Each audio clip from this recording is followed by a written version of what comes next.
I got loyalty, got royalty inside my DNA. I got love, peace, got war and peace inside my DNA. I got joy and pain and joy inside my DNA. Hello and welcome back to my channel, Fanfic Fantasy. Join us as we delve into the realms of fanfiction and fantasy, bringing you the best stories and discussions. Today, we're kicking off the first part of our series, What If Issei Was Knight of Rias Gremory? If you enjoy this video, please give it a like and subscribe for more content in the future. The author of this story is YagamiNguyen from ff.net. All the relevant links are in the description. Feel free to say hello to the author on their profile. Now, let's dive into the fanfic. Hello. Chapter 1. As he slowly opened his eyes, 16-year-old Hyoudou Issei released a yawn before putting his 2 feet on the floor, eyes glancing around his room, which didn't have much furniture other than a bookcase, a study table, a wardrobe, and his bed. Overall, the room lacked most of the common things for teenagers his age, but for Issei Hyoudou, it was enough. Standing up, the boy slowly made his way to his bathroom. His foot accidentally stepped on a piece of paper, but he ignored it in favor of finishing morning activities. That paper was just a result of a checkup Issei took a few years back, but he still kept it and took it out every night to look at the piece of paper, to remember the day he lost one of the most important things of his life, his sense of hearing. There was an accident 10 years ago when he was still a little boy. Issei didn't remember anything about that accident, but it left some really horrible scars on his right arm and right shoulders, and bad enough to cause him mentally damage, taking away his ability to freely interact with others as well as his sense of hearing, and soon, a couple of years later, he became mute as well. It was only natural that when you weren't able to hear what you say, you would become unsure and soon you would lose the ability to speak too. Not many deaf people could talk with others, and sadly, Issei fell into that category. The only people that he was more or less comfortable around were his parent, while the rest of the world was something unfamiliar to Issei now. Unsociable would be the right word to describe his condition. Even if Issei was deaf and everyone at schools was very kind to him, his lack of courage to make friends and interact with others made him a loner all the time. Putting on his uniform, which consisted of a black blazer with white accents over a white, long-sleeve button-down shirt with vertical linings, a black ribbon on the collar, matching black pants and brown dress shoes, Issei threw his bag onto his right shoulder before looking at himself in the mirror. Today was the first day of his second year at Kyo Academy, and Issei didn't think that he would be able to make most out of it like last year. After everyone, especially the girl, found out that he was mute, they tried everything they could to help him and befriend with the poor boy. But no matter how much they tried, Issei wasn't mentally strong enough to make friends just yet, intent to avoid any kind of sociable activities. Leaving his room, Issei headed down to the kitchen where his mother was waiting for him. His father probably finished his own breakfast and went to work. "Here you go," his mother said. Not that he could hear it, but after she put his dishes onto the table, she made some sign language with her hands telling him that he could enjoy his breakfast. Issei put his hand to his chin before bringing it away, making a sign of thank you to his mother with a smile on his face. Both of his parents learned sign language about the same time with Issei in order to interact with their son. They just hoped that Issei could make some friends at school, because they knew that their love alone couldn't help him get through his unsociable sickness. "Do you need me to come to school with you today, Aiz-chan?" Midori Hyoudou asked while moving her hands in the air. She, along with her husband, was professional in sign language now, so she could communicate very easy with her son. "I will be fine, Mom." Issei shook his head and rapidly answered his mother before doing a thank you gesture once again.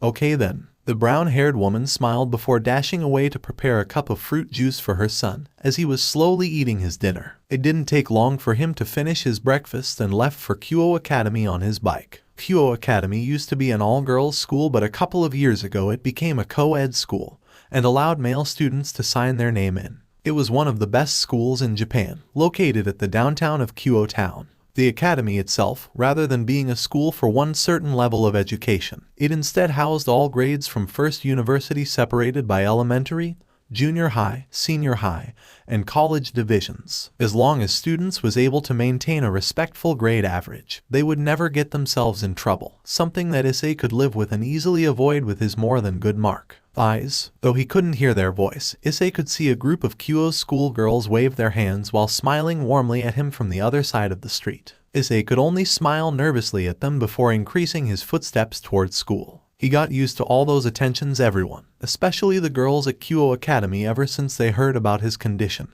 and the traumatic accident he went through when he was younger. From what he knew about everyone's point of view about him from his parent, the girls viewed him as a poor little thing that needed protection and help, while the boys, most of the time, considered him a possible threat because of the attention he received from the opposite sex.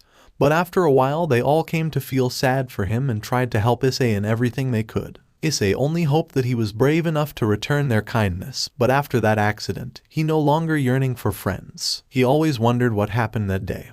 All he knew was that the accident was bad enough to cause him both physically and mentally accident. The loss of his sense of hearing could be shoved by sign language, body language especially with hands, but the scars on his right arm and shoulder would forever there and arched painfully every night. Issei Hyoudou. Someone poked him on his shoulder, calling for his attention. The brunette turned around and saw Matsuda, with Madohama standing next to him. These two were the infamous pervert duo with their respective hero nicknames at Kyo Academy, and also girls' worst enemies. They were guys who tried to befriend with Issei only because he got unwanted popularity with girls, which disgusted others, but Issei paid no mind to it. It wasn't like he could protest when he wasn't able to speak with them anyway. Issei took out a small board and a pen from his bag. Since Madohama and Matsuda never cared to learn the basic gestures and sign language to communicate with him, he couldn't use sign language. Issei's family never had enough money to buy him a cell phone with a speaker, something that could help him speak out his thoughts by typing the words into it, so Issei had to do it the more traditional way. Though the girls said it was really cute of him for doing so. "Hey guys," he wrote on the board and turned it around to show them. Yeah, Madohama snorted before pushing the board out of the way and brought up a DVD box. Featured Pervert's biggest porno idol Momo Mamazono. This wasn't the first time the pervert duo showed Issei these kinds of things, as they claimed stuffs like this would help Issei improve his social skills. Check this out. I got the new episode of Kamen Rider Pinky right here. You want to watch it with us? I don't know what you are saying. Sorry ... but see you later in class. He gave Madohama the board with a nervous smile before using the sleeve of his blazer to clean it and turned around, about to leave. Oi, don't. Matsuda was about to reach his hand out to grab Issei when suddenly a girl with dark brown hair tied into a ponytail, wielding a bokken in her hands, appeared and slashed the wooden sword down to the pervert Baldy's arm rather violently, making him yelp out in pain, and took it back. Oi, get your filthy hand away from eyes. Murayama, the leader of the kendo club, said loudly, pointing her bokken at him, with the rest of the kendo club standing by her side, with kendo stick in their hands, a rather pissed off expression on their face. Issei, meanwhile completely unaware of the scene behind him, continued walking to his classroom. Oi, what the hell are you doing, Murayama? Madohama asked loudly. Can't you see that we're trying to help him with his lack of social skills? With porn? Kades asked with a dangerous glare. We will never allow some piece of trashes like you to corrupt him. Eyes doesn't need friend like you. She then brought her kendo stick up. Girls, punish them. The rest of the kendo club cried out in unison and charged forward. This is for peeping on us, and try to use eyes for your own gain, assholes. With that, the pervert duo received quite a beating from the girls of kendo club. Hello, good morning, how do you do, were the three very familiar lines that Issei wrote on his board whenever someone stopped by to greet him, always with a small smile on his face. Like what was mentioned before, everyone at school was very kind to him, even the teachers and staffs of Kyo Academy. To him, a simple hand gesture of greeting like waving or a warm and kind smile was enough to make him forget about the arching scars on his shoulders, hidden underneath the uniform of Kyo Academy. Some even tried to learn sign language to interact with Issei, but most of the times he would still need to use the board for communication. No matter how much they tried to reach for him, Issei still felt alone and so different from them. That was why he always walked with his head hung low and eyes of sadness, so he wouldn't have to look at friends talking with each other like it was the simplest thing in the world. Deep in thought, Issei didn't acknowledge much about his surrounding and accidentally bumped into someone when that person was walking down to the stair. As he didn't prepare for it, the board and pen was knocked away from his hands and dropped down to the ground. Out of instinct, Issei made a sorry gesture by drawing a circle on his chest with his knuckle and kneeled down to pick up his things. But before he could grab his pen, that person that he bumped into kneeled down in front of him as well and reached their slender arm out and picked up the small object. From the first glance, Issei was sure that it was a girl. Issei took the pen from her hand and hurriedly wrote down the thank you words on his board and showed it to her. But as soon as the board was brought out, it lowered a little when Issei realized that in front of him, the girl he bumped into was none other than the most beautiful girl of Kyo Academy, Rias Gremory. She was wearing a gentle smile on her face while looking at him with her big and warm blue-green eyes. Rias was a young woman who appeared to be in her late teens with light skin, blue-green eyes, and a buxom figure. Her most distinctive feature, also Issei's most memorized thing about Rias, was her long, crimson-red thigh-length hair, with a single hair strand sticking out from the top. Her hair also had loose bangs covering her forehead and side bangs framing her face. She was wearing the Kyo Academy girls' school uniform, which consists of a white long-sleeved, button-down shirt, with a black ribbon on her shirt collar worn under a black shoulder cape and a matching button-down corset, a magenta skirt with white accents, and brown dress shoes over white crew-length socks. His lack of confidence immediately kicked in, especially in front of a beautiful girl like Rias. Issei quickly stood up and bowed his head to her before walking away without noticing that Rias was wearing a sympathy smile. Rias Gremory was a third-year student of Kyo Academy, and secretly she was Issei's biggest crush. His feeling for the crimson-haired young woman developed the moment he saw her when he first arrived at Kyo, but it wasn't like he got any chance with a girl like that. She was beautiful, smart, and got a bright future while he was nothing but a deaf boy with mental problem. Simple and quiet, those were the two words that could describe his life the best. Even if people always tried to be nice to him, Issei still felt so alone, so different from them. There was nothing special about him, and after all, not that he could hear anything from the world around him. Chapter 2. These are the documents about that second-year student, Matsuda-kun Buchu. Akino Himejima said as she put a stack of documents down to the table in front of Rias. I saw Tsubaki-san search for these informations as well. Maybe Kaichu is aiming for him too. Akino was a third-year young woman with an incredible buxom figure with very long black hair and violet eyes. Her hair was tied in a long ponytail, reaching all the way down to her legs with two strands sticking out from the top and sloping backwards, with an orange ribbon keeping it in place. Like most of the girls at Kyo Academy, she was wearing the customary Kyo Academy girls' school uniform, along with black knee-high socks. Akino was not only the second most beautiful idols in the hearts of every student at Kyo, males or females,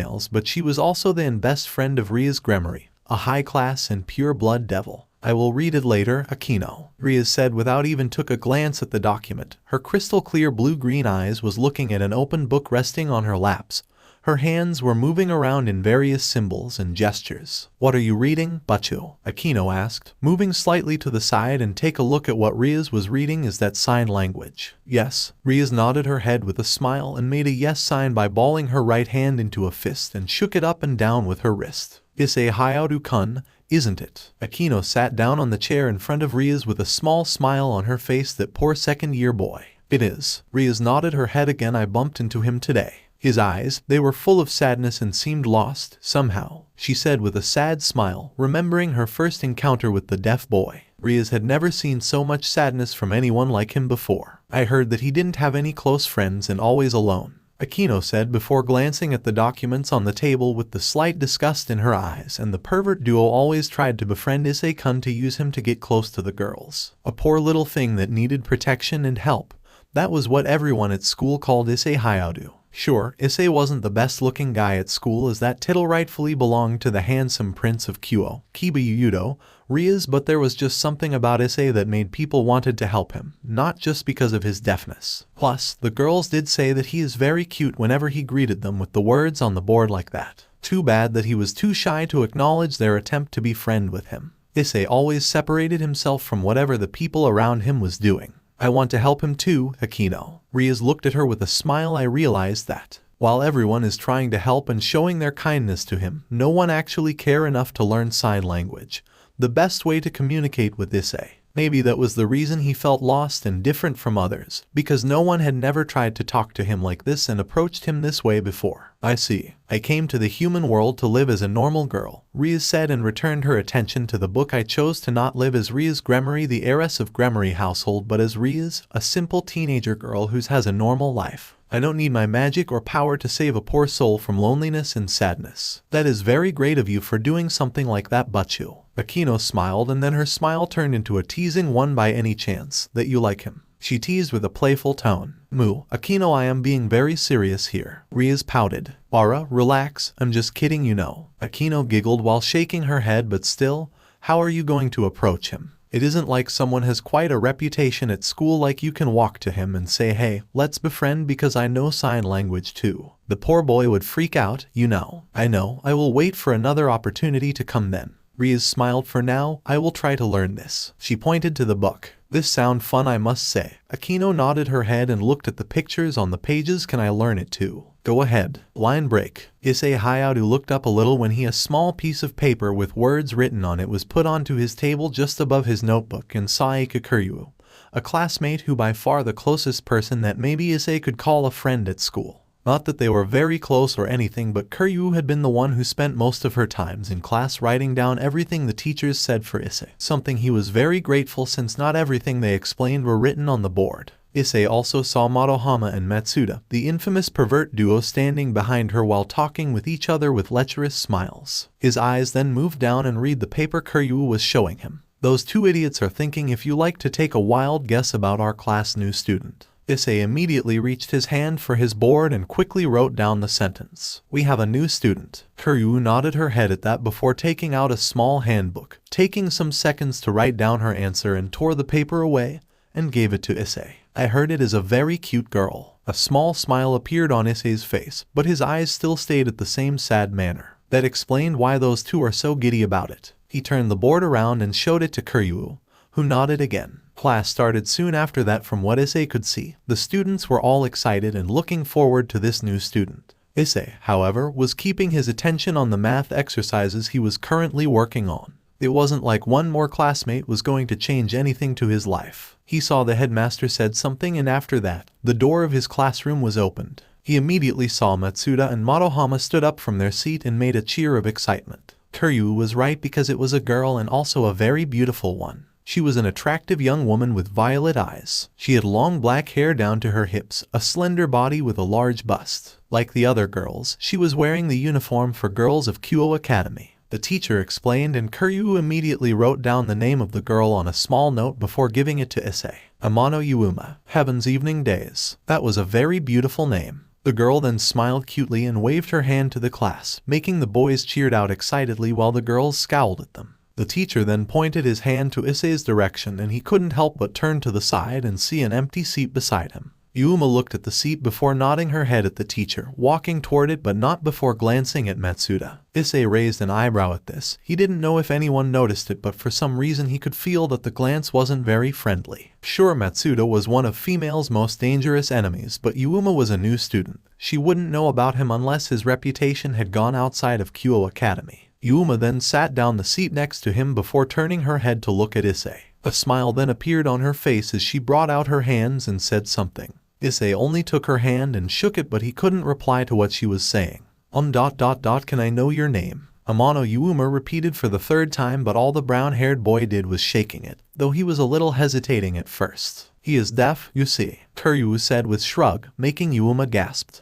Oh, I'm so sorry. I didn't know, Amano said with an apologetic smile. She then took out her notebook from her bag and wrote down a few words. I'm Amano Yuuma, what is your name? She turned it around and showed it to Issei. Let me warn you though, he is very shy. Kuryu added. Is that so? Yuuma nodded her head while smiling sadly. Hyoudou Issei. Issei introduced himself with the board, though he didn't say anything more. Nice to meet you, Kun D. She ended it with a smiling face as well as with her own cute smile, something that managed to force out a forced, yet small smile on his face. Let's be friends. His eyes widened like dinner plates after seeing that sentence. It wasn't the first time someone showed him those words, but that was the first time they didn't go with bad intentions behind it, as the pervert duo were usually the one. Can we? He could tell it from Yuuma's smile that she really meant it. Issei quickly grabbed the pen and wrote down the words onto his board. Yes, let's be friend. Issei turned it around and showed it to Yuuma. He gulped slightly before opening his lips and said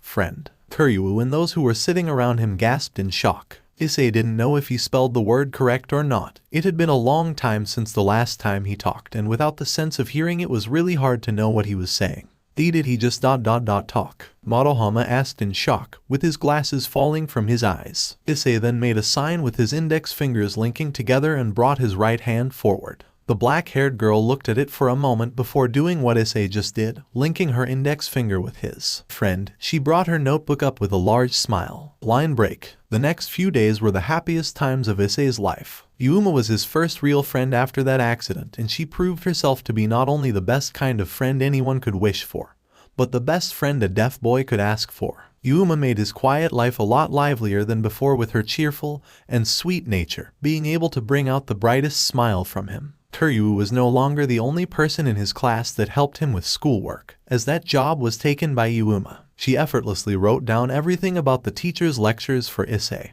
and informed him everything the teacher said during class. Yuma also helped him with class duties like cleaning the blackboard in classroom, as well as reorganizing the tables and chairs after school ended. Also during lunch break, she was also the one who was there eating lunch with Issei, and kept the lonely boy occupied, just like what she did every moment of the school days. Those who knew Issei well, especially his parent, couldn't help but notice some change from the deaf boy, as he smiled a lot more than before and the sadness could no longer be seen on his face. Okay then, how can I say angel? Yuma showed him the board with a sweet smile. A week had passed since the two became friends with each other, and it was yet another break time, and Issei was teaching his best friend sign language. Yuma learned them very fast and already got the basic. A few more lessons and she could freely communicate with him. However, before he could show her the sign, Matsuda came forward with a forced brave smile and said something to the black-haired girl that made the whole classroom stop whatever they were doing and looked at them with wide eyes. He then said something to Yuma that made her nod at her head, making the whole classroom cried out in absolute shock and Matsuda in utter joy.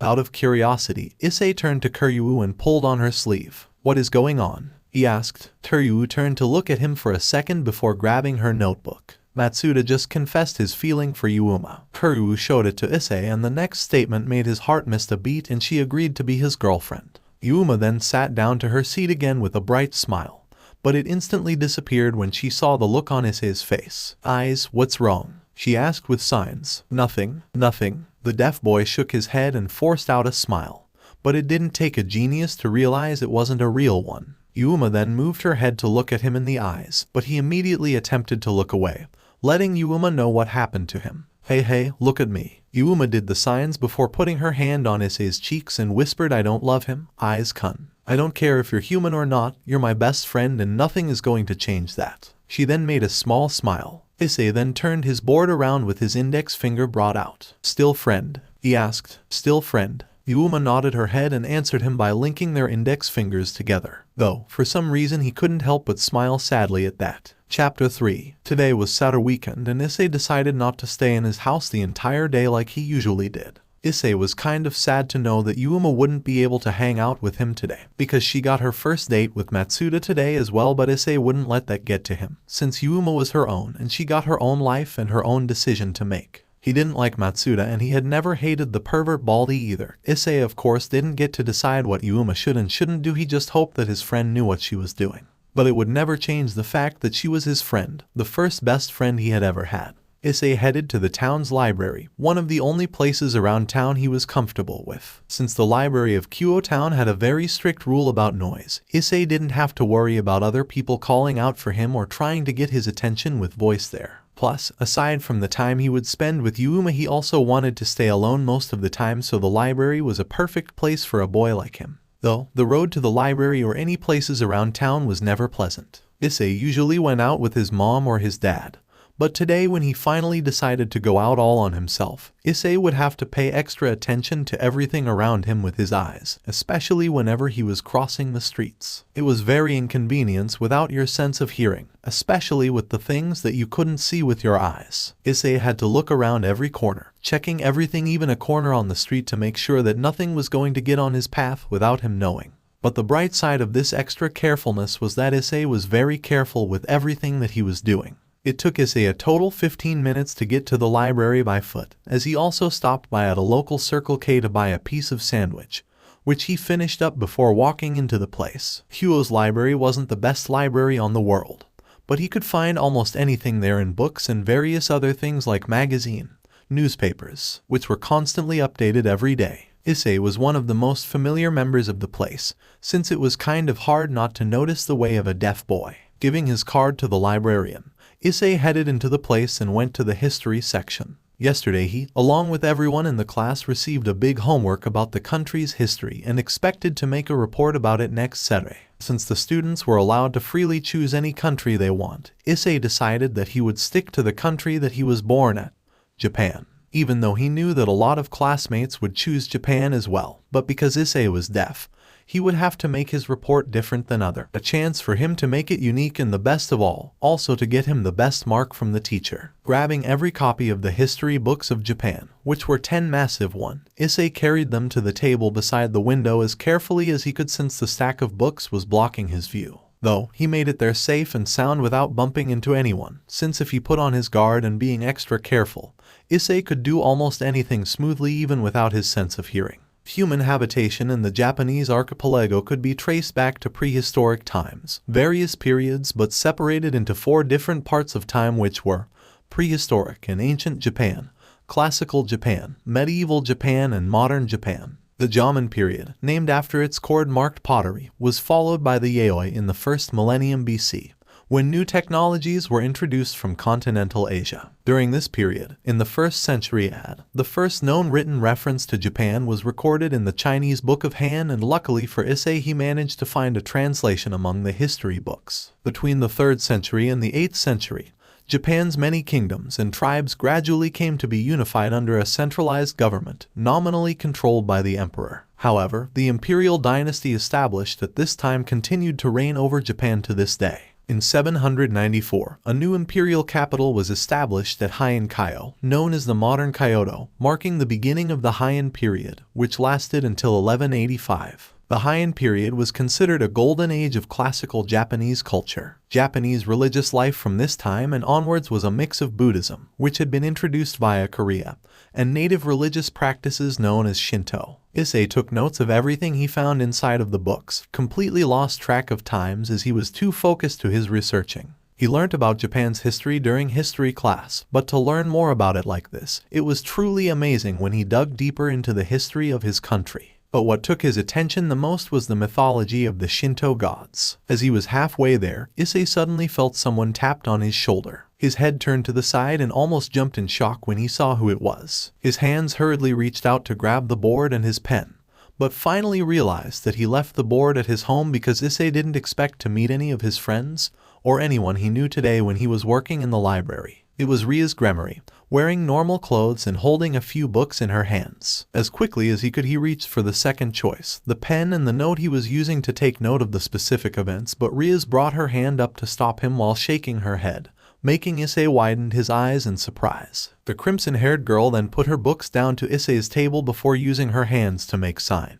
making Issei's eyes to widen even more than before when he finally realized that she was using sign language. "Don't worry, I know sign language," Rias smiled, though she had to speak it out while making signs since she wasn't a professional yet. "Hello eyes," she greeted with a small tone, since she was in the library with a strict rule about noise. Issei looked at her for a moment before replying. "Really?" he asked in surprise. So far, the only people Issei knew that knew sign language were his teacher, the one who taught him sign language, and his parent, who learned it for him. Yuma being the newest addition to this little group, but Issei was the one who was teaching her and she was only at the basic. "Still learning, but I think I can talk with you like this," Rias smiled, making Issei blush a little before continuing. "Mind if I sit down with you?" Issei didn't know how to reply. He only nodded his head nervously. Rias Gremory, the most beautiful girl of Kyo Academy, and most important of all, she was his secret crush.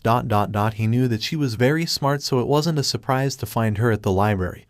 But why did she decide to sit with him? Issei had to wonder that in his head, since he could never keep anyone company and interest with his deafness. Though he was a little uncomfortable when a beautiful lady like her sat with him like this, it wasn't like his shyness was completely cured. Now that Yuma was now his friend, Issei made some great improvement over his personality, but he's still very uncomfortable with people he didn't know, and though he didn't show it, he even got a rather rough start with Yuma around him as well. "No need to be shy. I won't bite. You know." Rias giggled at the boy nervousness. "What are you doing?" Rias asked and looked at the history books on Issei's table. There were a lot of them, and from what she saw on the notebook he was writing on, Issei was very careful and detailed about what he was researching. It was for a report to my history class." Issei made the signs with his hands shaking eye.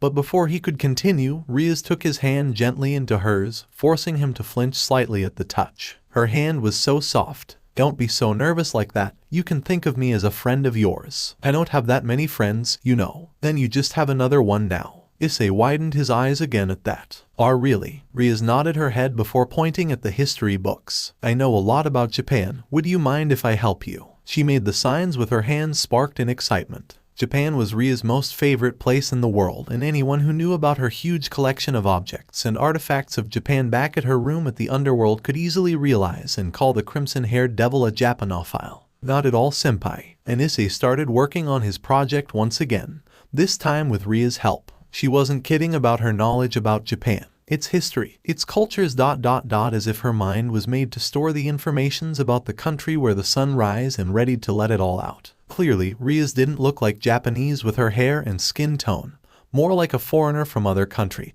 but her knowledge about Japan could be even more than the ones who spent their life study the country. The more time passed, the more comfortable Issei got with the beautiful scarlet-haired young woman. It was just like yet a whole lot different than the times he spent with Yuuma. Both of them were very friendly and sweet to him, and even though he only hung around with Rias for a short period of time with Rias that day, Issei enjoyed it a lot more than the times with Yuuma. He didn't know why. Maybe it was because of his crush for Rias. In the noon, Rias and Issei decided to head to the nearby restaurant to have lunch, there with sign language. Rias and Issei were able to learn a lot more about each other, as it was the only thing that the two of them decided to talk about the whole lunch break. Issei really enjoyed Ria's story and couldn't help but smile a little when she got to the part that let him know she was more or less an otaku, as she talked a whole lot about her collections of manga and anime at home. After a while, Rias asked Issei about his condition. He was a little hesitating at first, because no one had ever asked him about how he lost his sense of hearing before, even Yuuma. Plus, there wasn't much to answer about this,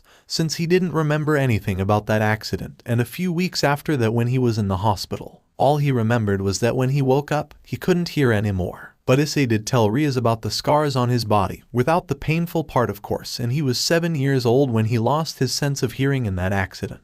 All the while, Rias could only look at him sadly. No one should have gone through that painful experience, let alone a young 7-year-old boy. She could only imagine how hard it was for him at that time. Woke up and found the whole world would be forever a silent place for you. His ears, especially his eardrums, were also completely damaged, so not even a hearing aid would be able to help him. And she doubted there was a magic that could give him his sense of hearing back. Maybe if he was treated with healing magic right after that accident. But now there was nothing she could do to help him with his deafness now. But she could still help him keep on walking forward to the bright future by being a good friend for Issei, helping him with his shyness and nervousness so that he could get out of his shell. After lunch break, Rias and Issei returned to the library and kept on working till 3 in the afternoon. Everything had its end and Issei had to return home before his father got worried. The boy was a little disappointed that he couldn't spend any more times with Rias, but a promise to meet again from her immediately brightened his mood. As Issei waved his hand goodbye to the crimson-haired girl, he couldn't believe that in just a few days he had become friend with 2 girls, and it wasn't just any 2 ordinary girls, but 2 very beautiful and sweet ones. The deaf boy couldn't ask for more. Maybe this was the first step for him to start a brighter life. Issei turned around and started to head home. Little did he know that he was going to meet Rias again really soon. Line break. It was almost dark and Issei still hadn't gotten home yet, so he decided to take a cross through the park. Nighttime wasn't the best time of the day for deaf people like him, so decided to cross the place where there were the lights.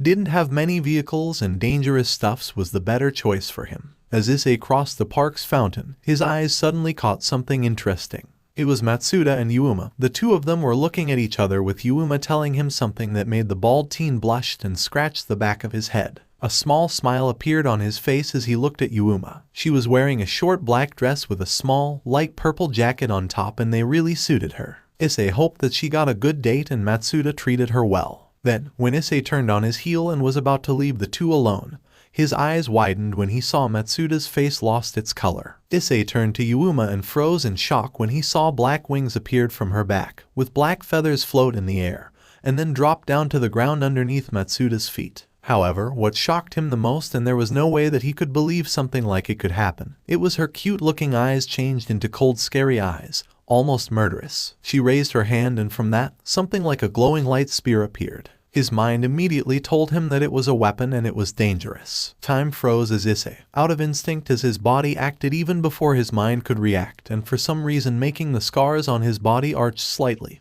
dropped his bag and ran as fast as he could toward Matsuda. Issei didn't have time to pay attention to the speed he was moving, but he could feel that he was running faster than ever, faster than any sprints he ever did in physical education. Was it a strong bust of adrenaline? Issei didn't know, but all he cared at that moment was getting to Matsuda as fast as possible and pushed him out of the way before Yuuma could throw her spear at him. Issei didn't know how much force he used, but he managed to push Matsuda a good amount of distance. Matsuda fell to the ground with his eyes wide in horror, but overall he looked okay and appeared to be screaming. Issei moved his head to the side and saw a terrified expression on Yuuma's face, which lost all of its color and as white as a ghost. He suddenly felt something wet and warm running on his arms and dropped down to the ground through his fingers. It was blood, Issei thought as he looked at his hands. And he finally saw the thing that was making both Yuuma and Matsuda to look at him with their eyes wide in horror. It was the Black Wings girl's spear. Impaling into his flesh went all the way through his right shoulder to his left shoulder and poking out at the other side.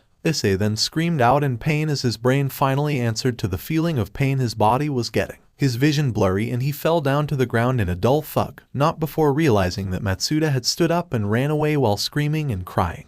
Just like what Yuuma was doing when she saw what she did. Through his darkened vision, Issei could see Yuuma run as him while screaming something he could not hear, of course. But before she could reach him, something like a black orb with crimson aura shot down and hit the ground in front of Yuuma, who was only fast enough to create an uncompleted shield of light to protect herself, though she was blown back several feet by a lightning bolt.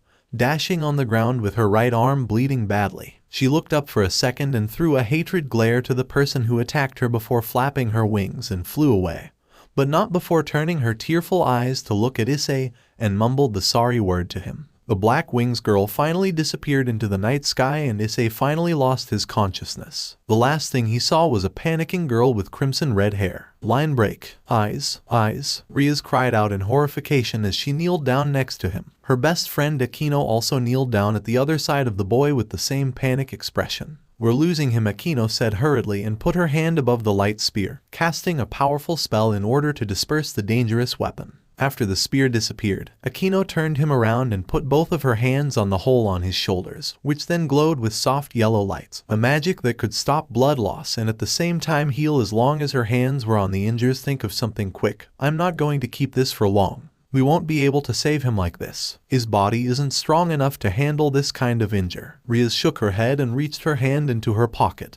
Her hands shaking hang in their eyes. She whispered, remembering the smiles he gave her during the time the two of them working together at Kyo's library. She couldn't let him end like this, he already got enough. "Are you sure, Rias?" Akino asked in bewilderment as Rias pulled out her evil pieces. "I thought." "Doesn't matter now." Akino. Rias shook her head furiously and took out the pawn. Because Issei was just an ordinary human with no special power. One pawn should be enough to save him. I can't let him end like this.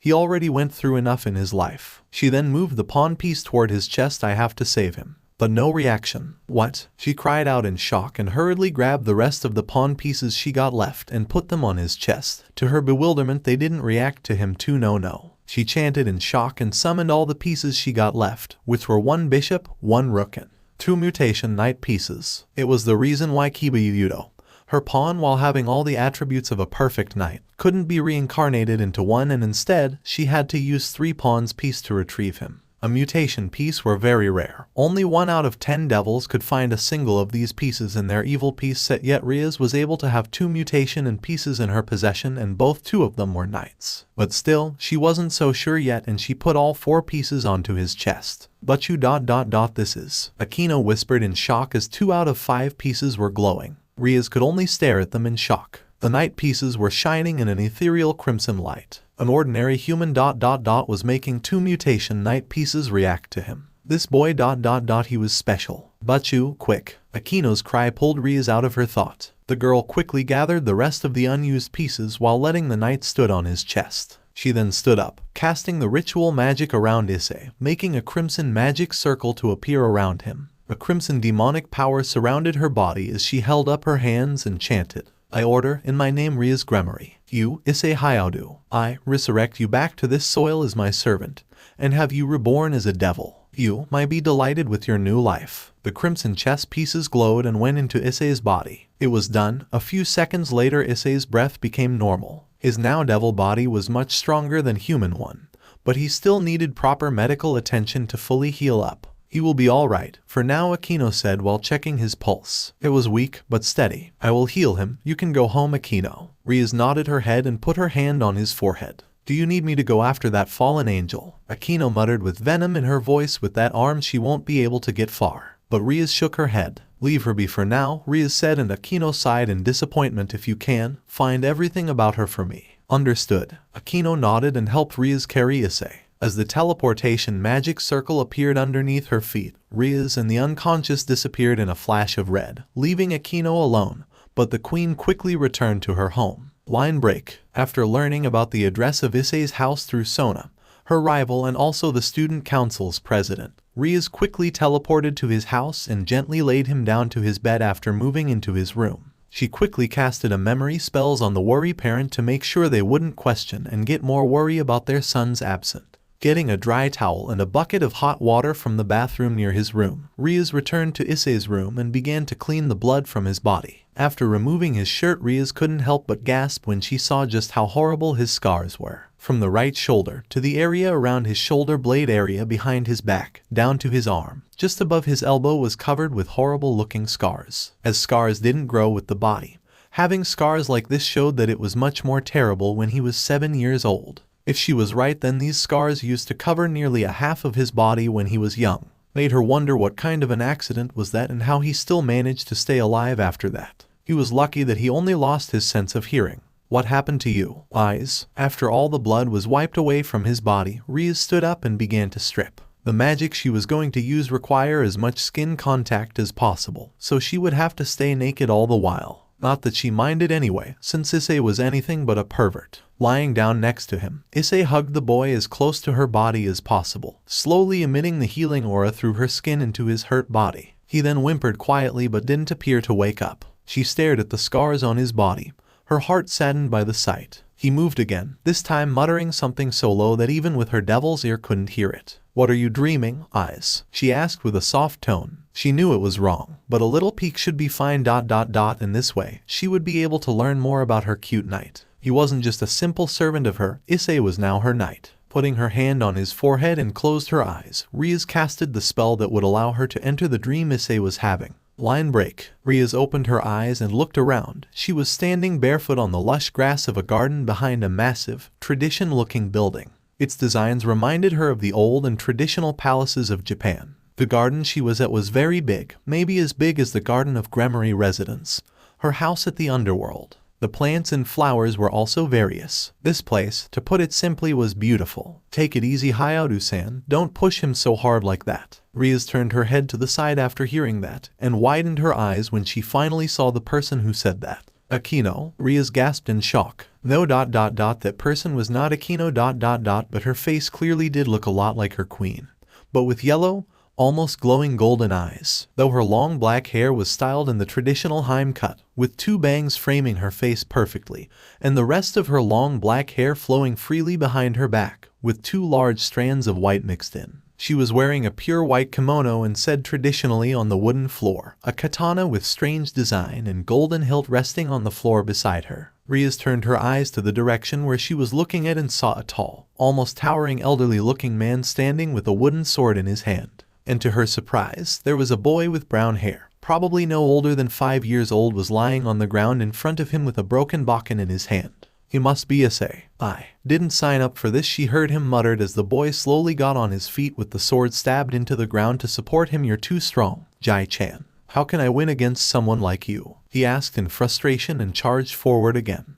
But the elderly man only needed to sidestep and made a hit onto the boy's back, forcing him down to the ground again. "Win or lose, that is the matter of choices," the man said with a grin. "You only lose if you decided to do so." "Lame," Issei said. "Yufufu, that is some wise words right there." The Aquino look-alike woman giggled before saying, as expect from a man your age, "Hyoudou-san."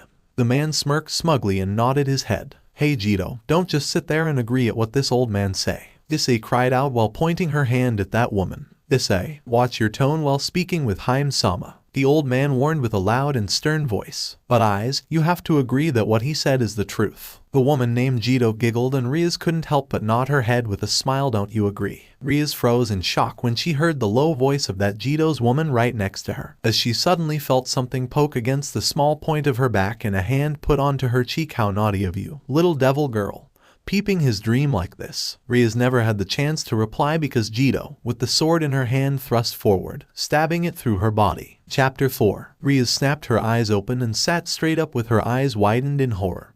her mouth gasping like a fish out of water. Her hand immediately shot to the spot where that woman, Hyoudou, stabbed her in the back and all the way up to her chest, but couldn't find any blood. Her body covered with sweats, her heart pounding with fast heartbeats as Rias realized that, in just a matter of seconds, she actually felt the pain of having a blade went through her body, which was unheard of whenever one used that kind of spell to enter others' dream. Rias knew it wasn't just any ordinary dream but an actual fragment of Issei's memories, when he was younger and before that accident that took away his sense of hearing. That elderly man, he must be a relative of Issei. Maybe he was Issei's grandfather and was teaching the boy swordsmanship. But that woman whose face greatly resembled Akino, the one who stabbed her, Hyoudou. It was as if she was real, she was actually there and wasn't just a part of Issei's memories. Or was it just her imagination? Shaking her head to push those thoughts out of her mind, Rias turned her eyes to look at the clock on the table next to the bed and saw that it was 5 in the morning.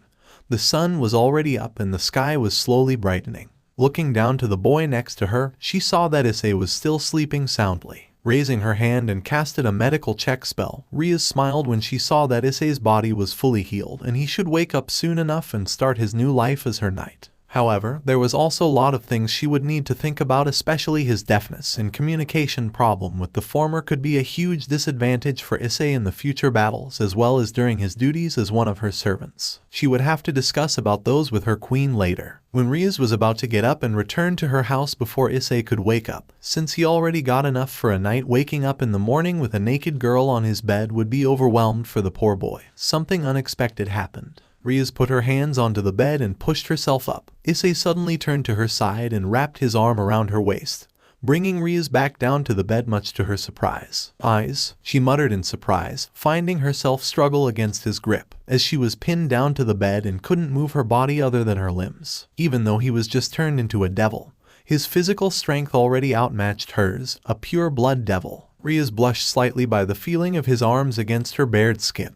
Though she did hug him all night, it wasn't until now that she realized he had some well-defined muscles on his body. But wake up like this would be very awkward. Before Rias could make another attempt to shake herself of him again, Rias suddenly heard the painfully groans coming from the brown-haired boy, and they made her stop what she was doing to look down at him. Issei was still asleep, yet his face was showing that he was in pain and he was shaking slightly. At first, she thought it was because of the side effect of the light spear that fallen angel speared Issei or something like that, but remembered the result of her medical checking spell, and there was no way that the spell could tell her wrong. However, when she saw Issei took his arm back and grabbed his scared shoulder, she finally realized that it was because of the scars. It couldn't be possibly that Issei had to go through that painfully pain every morning because of those scars ever since he was 7. "Eyes," Rias whispered sadly. There were healing spells that could make scars disappear, but Rias didn't know scars that already last for more than 10 years could disappear by using those magic. The most certain way to take care of those scars was the healing magic of Phoenix clan.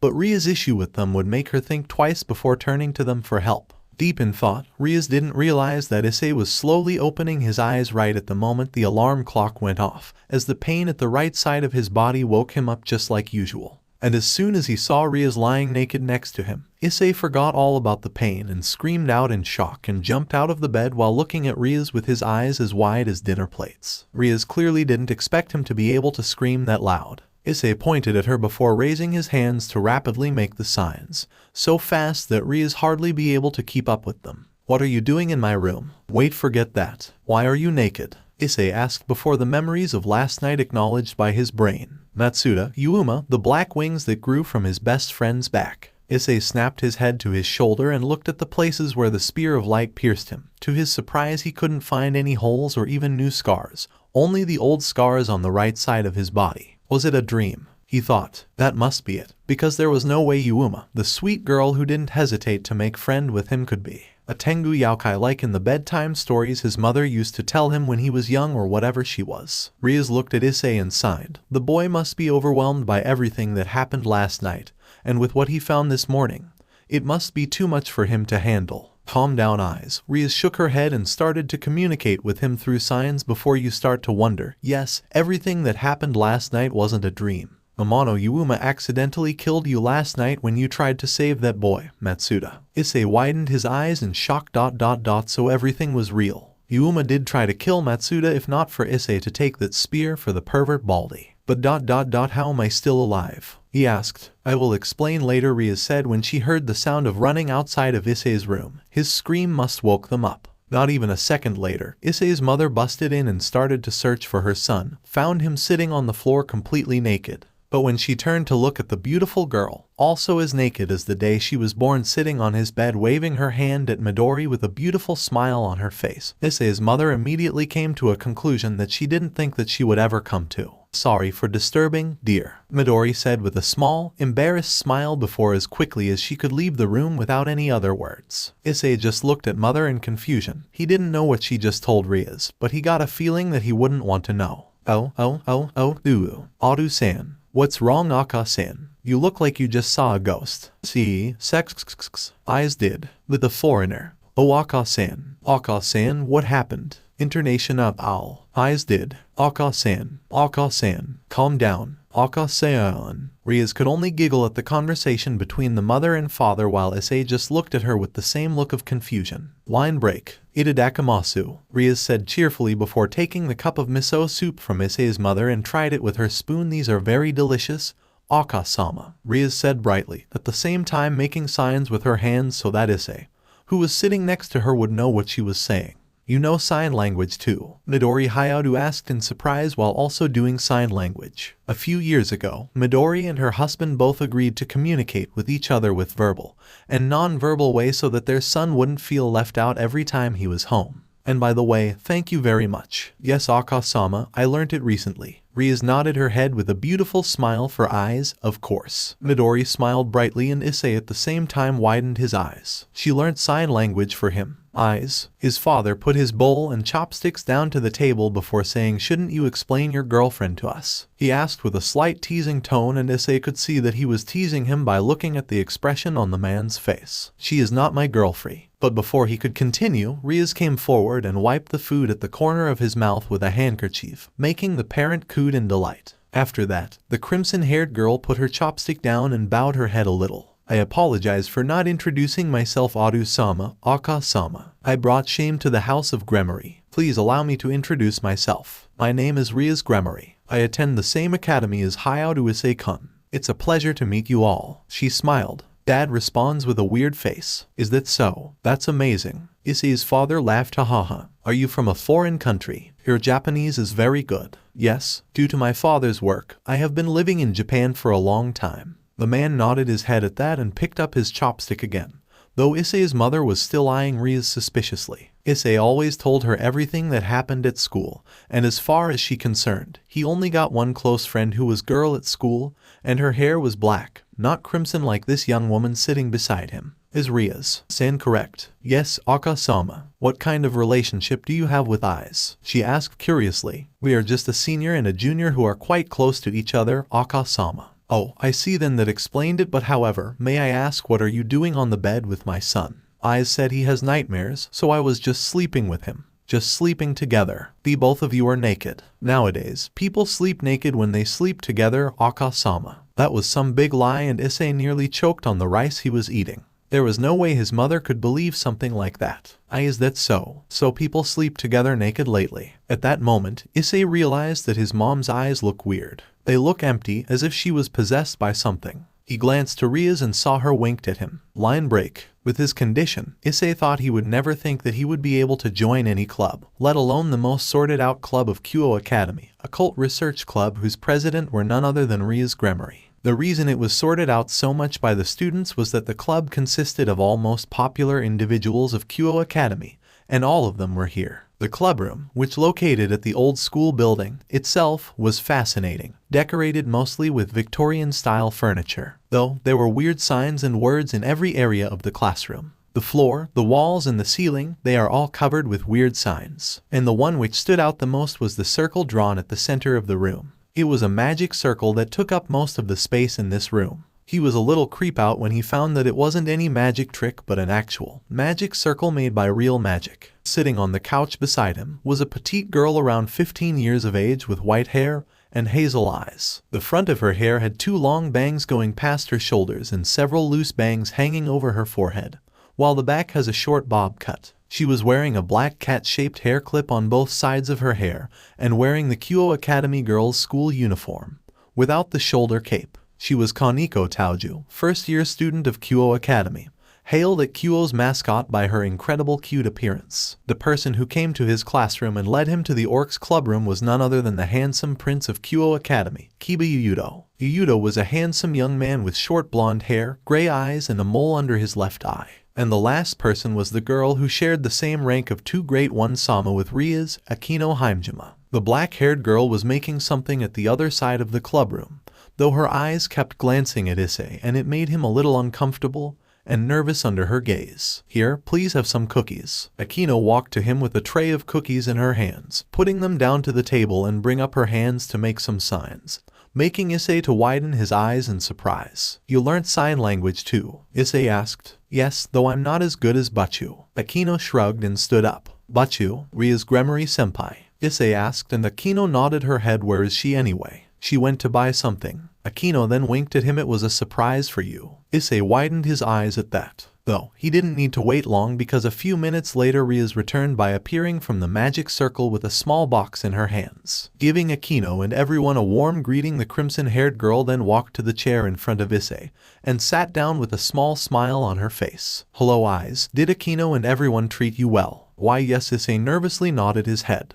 I think I will head straight to the point. Will it trouble you? Rias gestured her hands forward and Issei shook his head. He was waiting for it. After all, we, the Occult Research Club, welcome you. Rias paused for a second before making the sign of devil on top her head as a devil. Issei was shocked and completely stunned by the news. Akino then came to him again, this time carrying a cup of hot tea with her. Please have some tea. She made the sign and Issei made a thank you sign before grabbing the tea, drinking it in one gulp, trying to absorb the news. It tastes very good. The boy couldn't help but comply with a small smile on his face. Ara. Akino put her hand to her mouth to hide her giggle before making the thank you sign as well. Thank you very much. Issei then returned his attention back to Rias and started to ask her, what do you mean? But he was stopped when Rias held up a hand to stop him before turning to Akino. Akino, you sit over here as well. Yes, Bachu. The black-haired girl nodded his head and sat down next to Rias, who then opened the box she was holding all this time and brought out what looked like a pair of Bluetooth headphones with strange design. Rias then stood up and reached her hands to put the headphones on Issei's ears. When they were in place, Rias pressed the button on the right headphone, making a small crimson magic circle appeared and stayed there. Nothing happened at first, but the next second, Issei widened his eyes in total shock when he heard the sounds of an academy full of students during break time. The voices, the shouts. He heard it all. Hello, do you read me eyes? Issei looked at Rias and saw her smiling at him. I. Issei couldn't help but gasp when he heard his own voice, something that he hadn't heard for a very, very long time. I can hear. He stuttered, his eyes watered slightly. He could hear her, hear them. He could hear himself. He could hear again. Hey, don't cry. A boy shouldn't cry like that, you know, Rias said warmly and wiped the tears away from his eyes. Rias senpai, Issei muttered, and Rias nodded her head rapidly. I can hear again.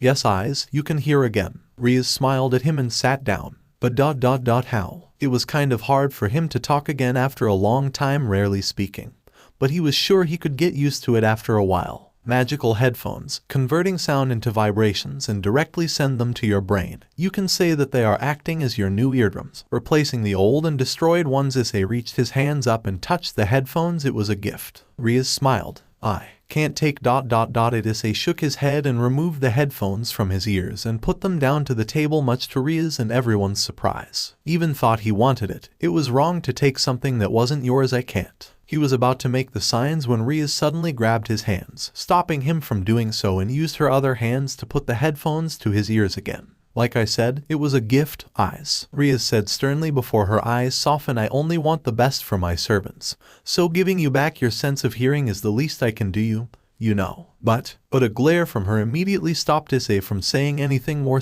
I understand. Good, though you will only be able to use them whenever you are with us, Rias said, because that magic circle won't disappear whenever it was in use.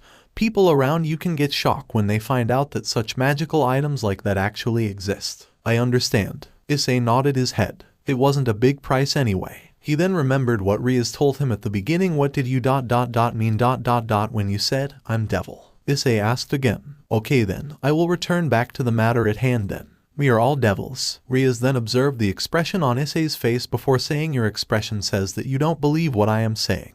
Well, that can't be helped. You did see the girl with black wings last night, didn't you? Yuma-chan, Issei whispered with a nod of his head. I see that you two used to be friends with each other. Rias nodded her head. She's a fallen angel. Issei gasped. They are former angels who served God. But they are beings who have fallen to hell because they had evil intentions. They are also the enemy of us devils. What? Issei asked in disbelief. Yuma, enemy with each other. No way was that going to happen. Yuma did accidentally kill him last night, but she definitely got a reason behind it. Plus, she didn't aim for him at the beginning. It was Matsuda, and he saw the pain and horror look on her face when she realized what she had done. Speaking of Yuma, his best friend suddenly mysteriously disappeared this morning, which saddened him. She disappeared from everyone's mind, and no one could remember a girl named Amano Yuma other than Issei. Matsuda didn't go to school today. He heard that his parent took him to the hospital and already asked permission to let their son skip school for a day from the teachers. We, the devils, have been at war with the fallen angels since ancient times. We have been fighting over the possession of the underworld, which is also known as hell in the human world. The underworld is split into two areas, one for devils and one for fallen angels. The devils form pacts with humans and receive their sacrifices and increase their strength. The fallen angels, on the other hand, control humans to eliminate devils. At this point, the angels come in to destroy these two races on God's orders, which create the three forces. This has been going on since ancient times. Wait, you mean? I and Yuma-chan, we can be friend. It seems it is the only thing that you're concerning about. Rias made a sign before saying yes. Eyes, you can't be friend with her. She then turned to Akino and nodded her head. The black-haired young woman then pulled out a picture from her bag. This is her, right? Amano Yuma-chan. Issei looked at the photo and nodded his head. The photo was a clear picture of her, though there were black wings growing from her back. This girl is ... No, this is a fallen angel. She was the one that attacked Matsuda last night. Rias continued, and Issei could only stare at the picture with his eyes wide, his hands balling into fists. This fallen angel came in contact with him to accomplish a certain goal. After she accomplished it, she got rid of any record and evidence regarding herself. That is why no one, other than you and us, can remember her. Matsuda probably remember her too, but last time I checked, he was too freaked out to even form a proper word. Rias muttered. To think at first she wanted to have that coward at her servant. Goal, yes, to kill him. But why? Issei asked in disbelief. The sweat Amano Yuma, his best friend ... was ready to kill a human being without a second thought. It couldn't be helped. Rias shook her head. That boy. He were just unlucky, and your heroic act caught yourself into her spear, and you got killed. Killed, but he was still alive. Issei was hoping that last night was just a dream, but it seemed it was very real. But I'm still alive. The more he talked, the more he got used to speaking again. Issei could almost speak fluently now. The reason why she approached you is because she wanted to use you to get close to Matsuda, since he and his friend always tried to befriend with you. Rias said with that, she could check if there is a dangerous thing inside him. Yuma must have received a weak response from it. That's why she took her time checking him. Then she confirmed it. That boy were a human who possessed a sacred gear. Sacred gear. Sacred gear is an irregular power that is bestowed to certain humans. For example, most of the people whose names are recorded in history are said to be possessors of a sacred gear. They use the power of their sacred gear to record their name in history. Hyoudou spoke up, explaining the term to him. Presently, there are people who possess sacred gears within their bodies. You know, those people who play an important role worldwide.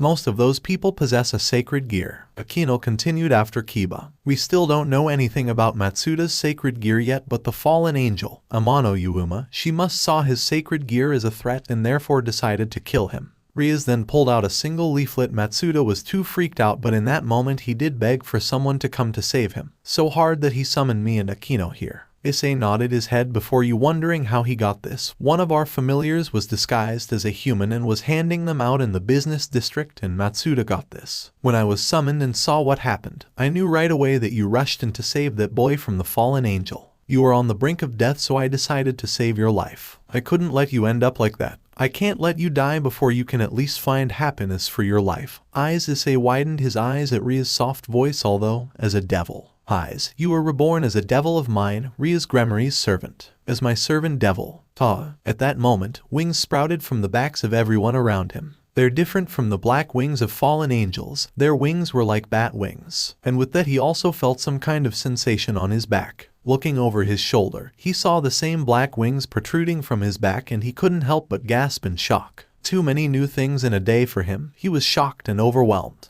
Let's introduce everyone anew, Hyoudou. Kiba smiled at Issei after Rias called his name. My name is Kiba Hyoudou. As you already know, I'm a second year like you, Hyoudou Issei-kun. I'm a devil too. Nice to meet you. First year, Taoju Kaneko. Pleased to make your acquaintance. I'm a devil too. Taoju Kaneko bowed her head. My name is Himejima Akino, and I'm in third year. I'm also the vice president of this occult research club. Nice to meet you. Even though I'm like this, I'm also a devil. Yufufu. Himejima Akino bowed her head very politely. And I'm their master as well as being a devil from the house of Gremory, Rias Gremory. My house holds the rank of a duke. Let's get along a lot more from now on, eyes. Lastly, it was Rias as she introduced herself cheerfully. That night, Issei couldn't sleep. How could he, when this morning he found out that he was reborn as a devil, and a few hours before that, he was killed by the girl he thought was his best friend. There were too much to take in, and Issei hardly believed that his life had taken a turn that he could never expect. He didn't care that much truthfully that he was now the servant of the girl got some feeling for. Rias saved his life when he was at the verge of death and brought back his sense of hearing. Even though it was just temporary, it still meant a lot to him. Become her servant and repay her was the least he could do, and from what he could see, Rias would her servants like a slave or something lower than a proper status, so Issei actually didn't care too much about it. What concerned him was Amano Yuuma, the girl that he thought was his friend. So many kinds of emotions were in his mind right now. Sad, disappointed, betrayed, and even anger. It took a lot from him not to explore into Ria's face when she said that he and Yuuma could no longer be friends because of something happened even before the both of them were born. But was she just using him to get close to Matsuda without getting suspicious? Now he finally understood the glances, the looks Yuuma gave Matsuda. Was it a lie? Issei sighed tiredly as he looked at the magical headphones on his table, swirling them around with the tip of his finger. Tomorrow was a day off, so Rias, who Issei had to call Butchu from now, and everyone would spend their day find out what was his fighting style. Apparently fighting was one of the duties of devils like him. Then, when he was about to stand up, Issei widened his eyes when he saw a black feather drop down to the table in front of him. His head snapped up and saw her, Amano Yuuma, with her wings flapped gently, floating outside of his windows looking at him with a small smile. Though, he could see some change from her too. She was somewhat taller, and her face was more mature and her body filled out a lot more than before. Issei immediately grabbed the headphones and put it on his ears. Yuuma-chan. His greeting shocked her. Eyes ... You can talk now. Yuuma asked in surprise, can you hear me? Yes, he nodded and pointed to his headphones, all thanks to this. So, it was the truth. She said with a sad smile, you did turn into a devil. Rias Gremory-senpai saved me, Yuuma-chan. Issei said and climbed onto his table to stand in front of her. I'm sorry, eyes. She muttered with tears threatened to fall from her eyes, afraid to meet his eyes, and looked away. That spear ... It was meant to that boy, Matsuda, not you. Don't say it like that, Yuum. Rainer, the girl looked up a little and said, it is my real name, Rainer. So Rainer-chan then. Issei smiled point as Rainer-chan. I'm not angry with you or anything. The fallen angel's eyes widened in surprise. You're my best friend. There is no way that I can hate you. Even if I'm now a devil and you're a fallen angel. But, I killed you, eyes. That spear wasn't for me, right? Issei asked with a smile. Yes ... but ... No, but Ray-chan, Issei said. Rainer then finally looked at him, and from her deep purple eyes, Issei could tell that she was telling the truth. That their moments at school together were very real. You know, I hate devils. Issei's shoulder dropped, but I can never hate you, eyes. You're right, we're friend. There is no way I'm going to hate you just because of our nature. You're my first real friend too, you know, she said softly and wrapped her arms around his neck, burying her face into the crook of his neck and smiled softly. Thank you, eyes. She then pulled back and smiled at him. After I was done with my mission, I promised I will return to you and we can be together again. Rainer smiled at him before turning around. Goodbye, eyes. Please take care and be careful. Goodbye, Rainer. Issei waved his hand when she flew away, and he stood there until she disappeared into the night sky. Chapter 5. Eyes ... Over here. Issei Hyoudou turned his head to the side after hearing that and saw Rias Gremory, his mistress, waving her hand at him with everyone of the occult research club standing around her, a smile on her face. Issei couldn't help but smile. He just loved the way people calling his name like that. The magical headphones he was wearing was giving one of the best times of his life, as he could barely sleep last night due to the excitement and need to wear them again as soon as possible.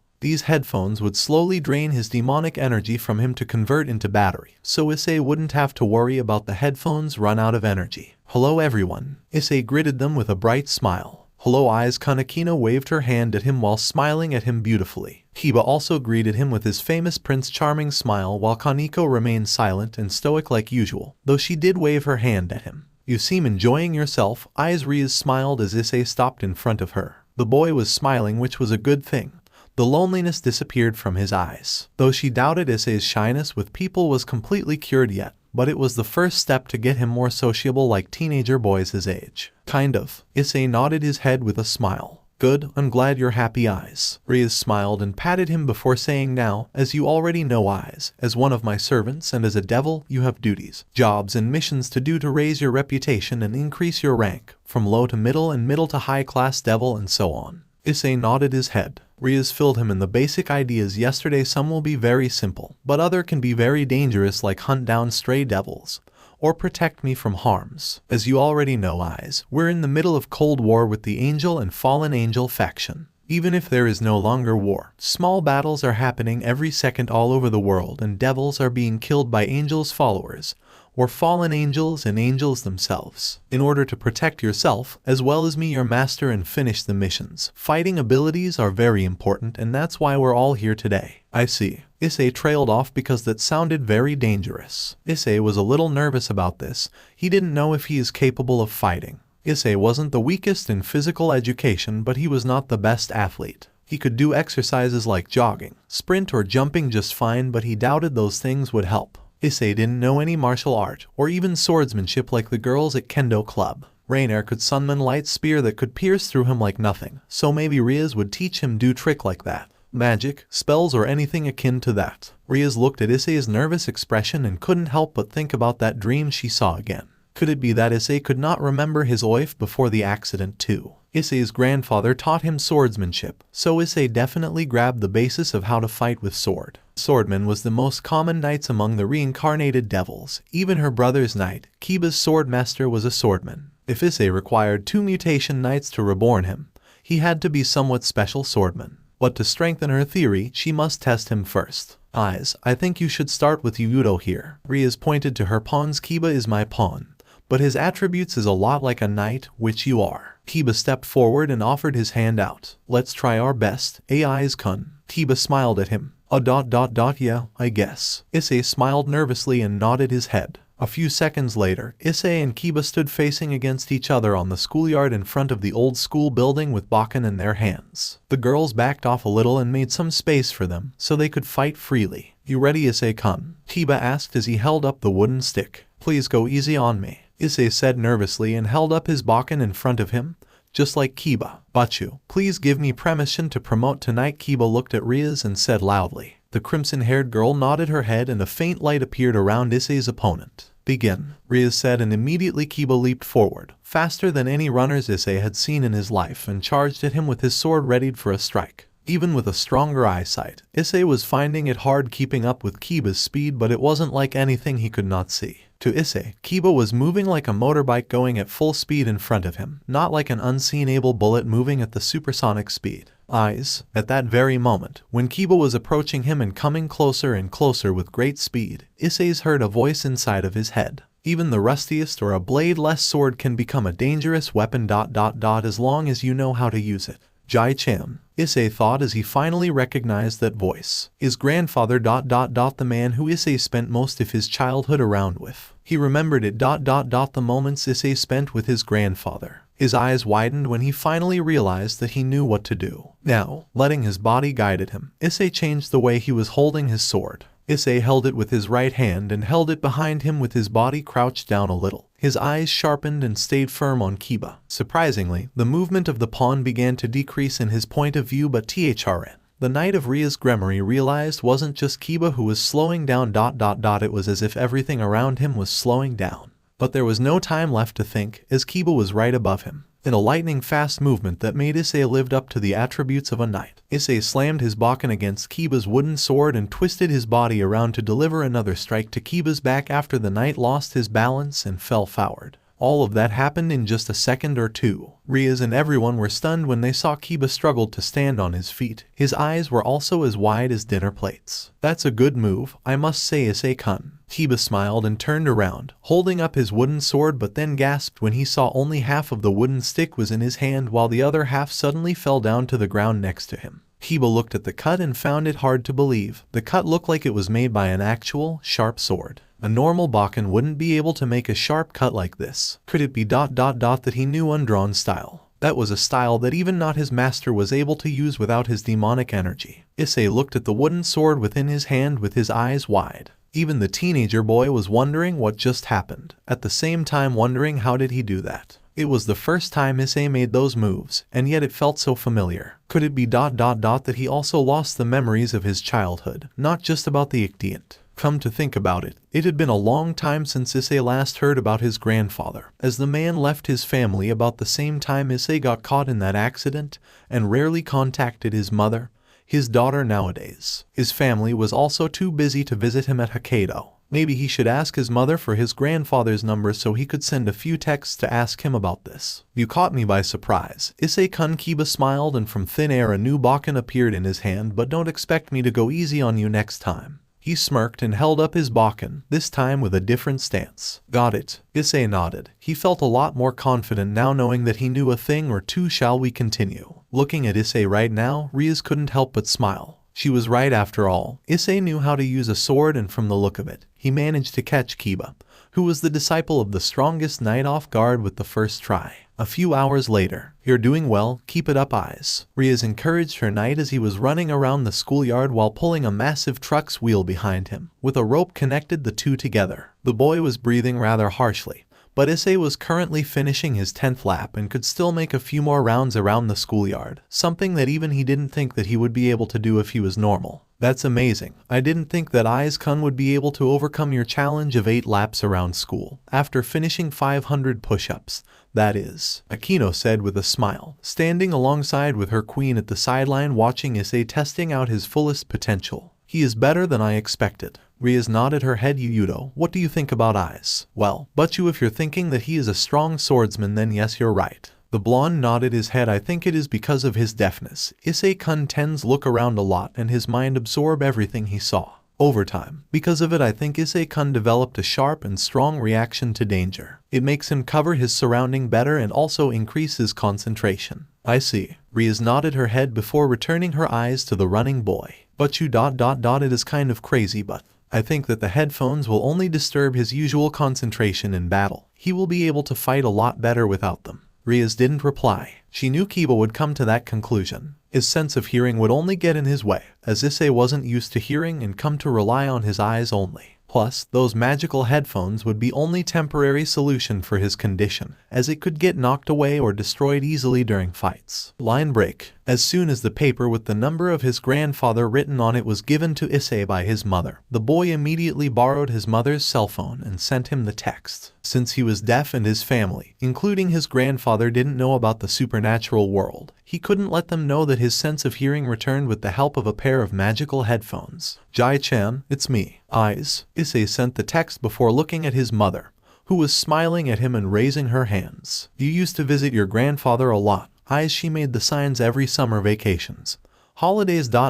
We took you to his place at Tokyo since you always asked us for it. She then made a frown. He really loved you, so I wonder why he doesn't contact us very often like before. Eyes nodded his head and waited for his grandfather to return his text. Issei immediately picked the phone up when he saw it vibrated slightly. A huge smile appeared on his face when he saw the message. How are you, my boy? Chapter 6. Issei. Even though Issei didn't hear anything or see anyone coming at him from behind when he stepped into his class, the boy still got the feeling of someone coming at him and immediately stepped out of the way before they could grab him. That person soon revealed to be Matsuda, and since he didn't expect the deaf boy to dodge, he lost his balance and fell down to the ground. I'm so sorry, Matsuda-san. Issei made the signs before heading to his seat with footsteps faster than usual, because he got the feeling he knew just exactly the reason why Matsuda wanted to have his attention without his partner Madohama around. It probably involved Rainier. Rias warned him that he shouldn't talk, or in his case let everyone know about the fallen angel that erased her existence out of everyone's mind, save for the supernatural beings in this world.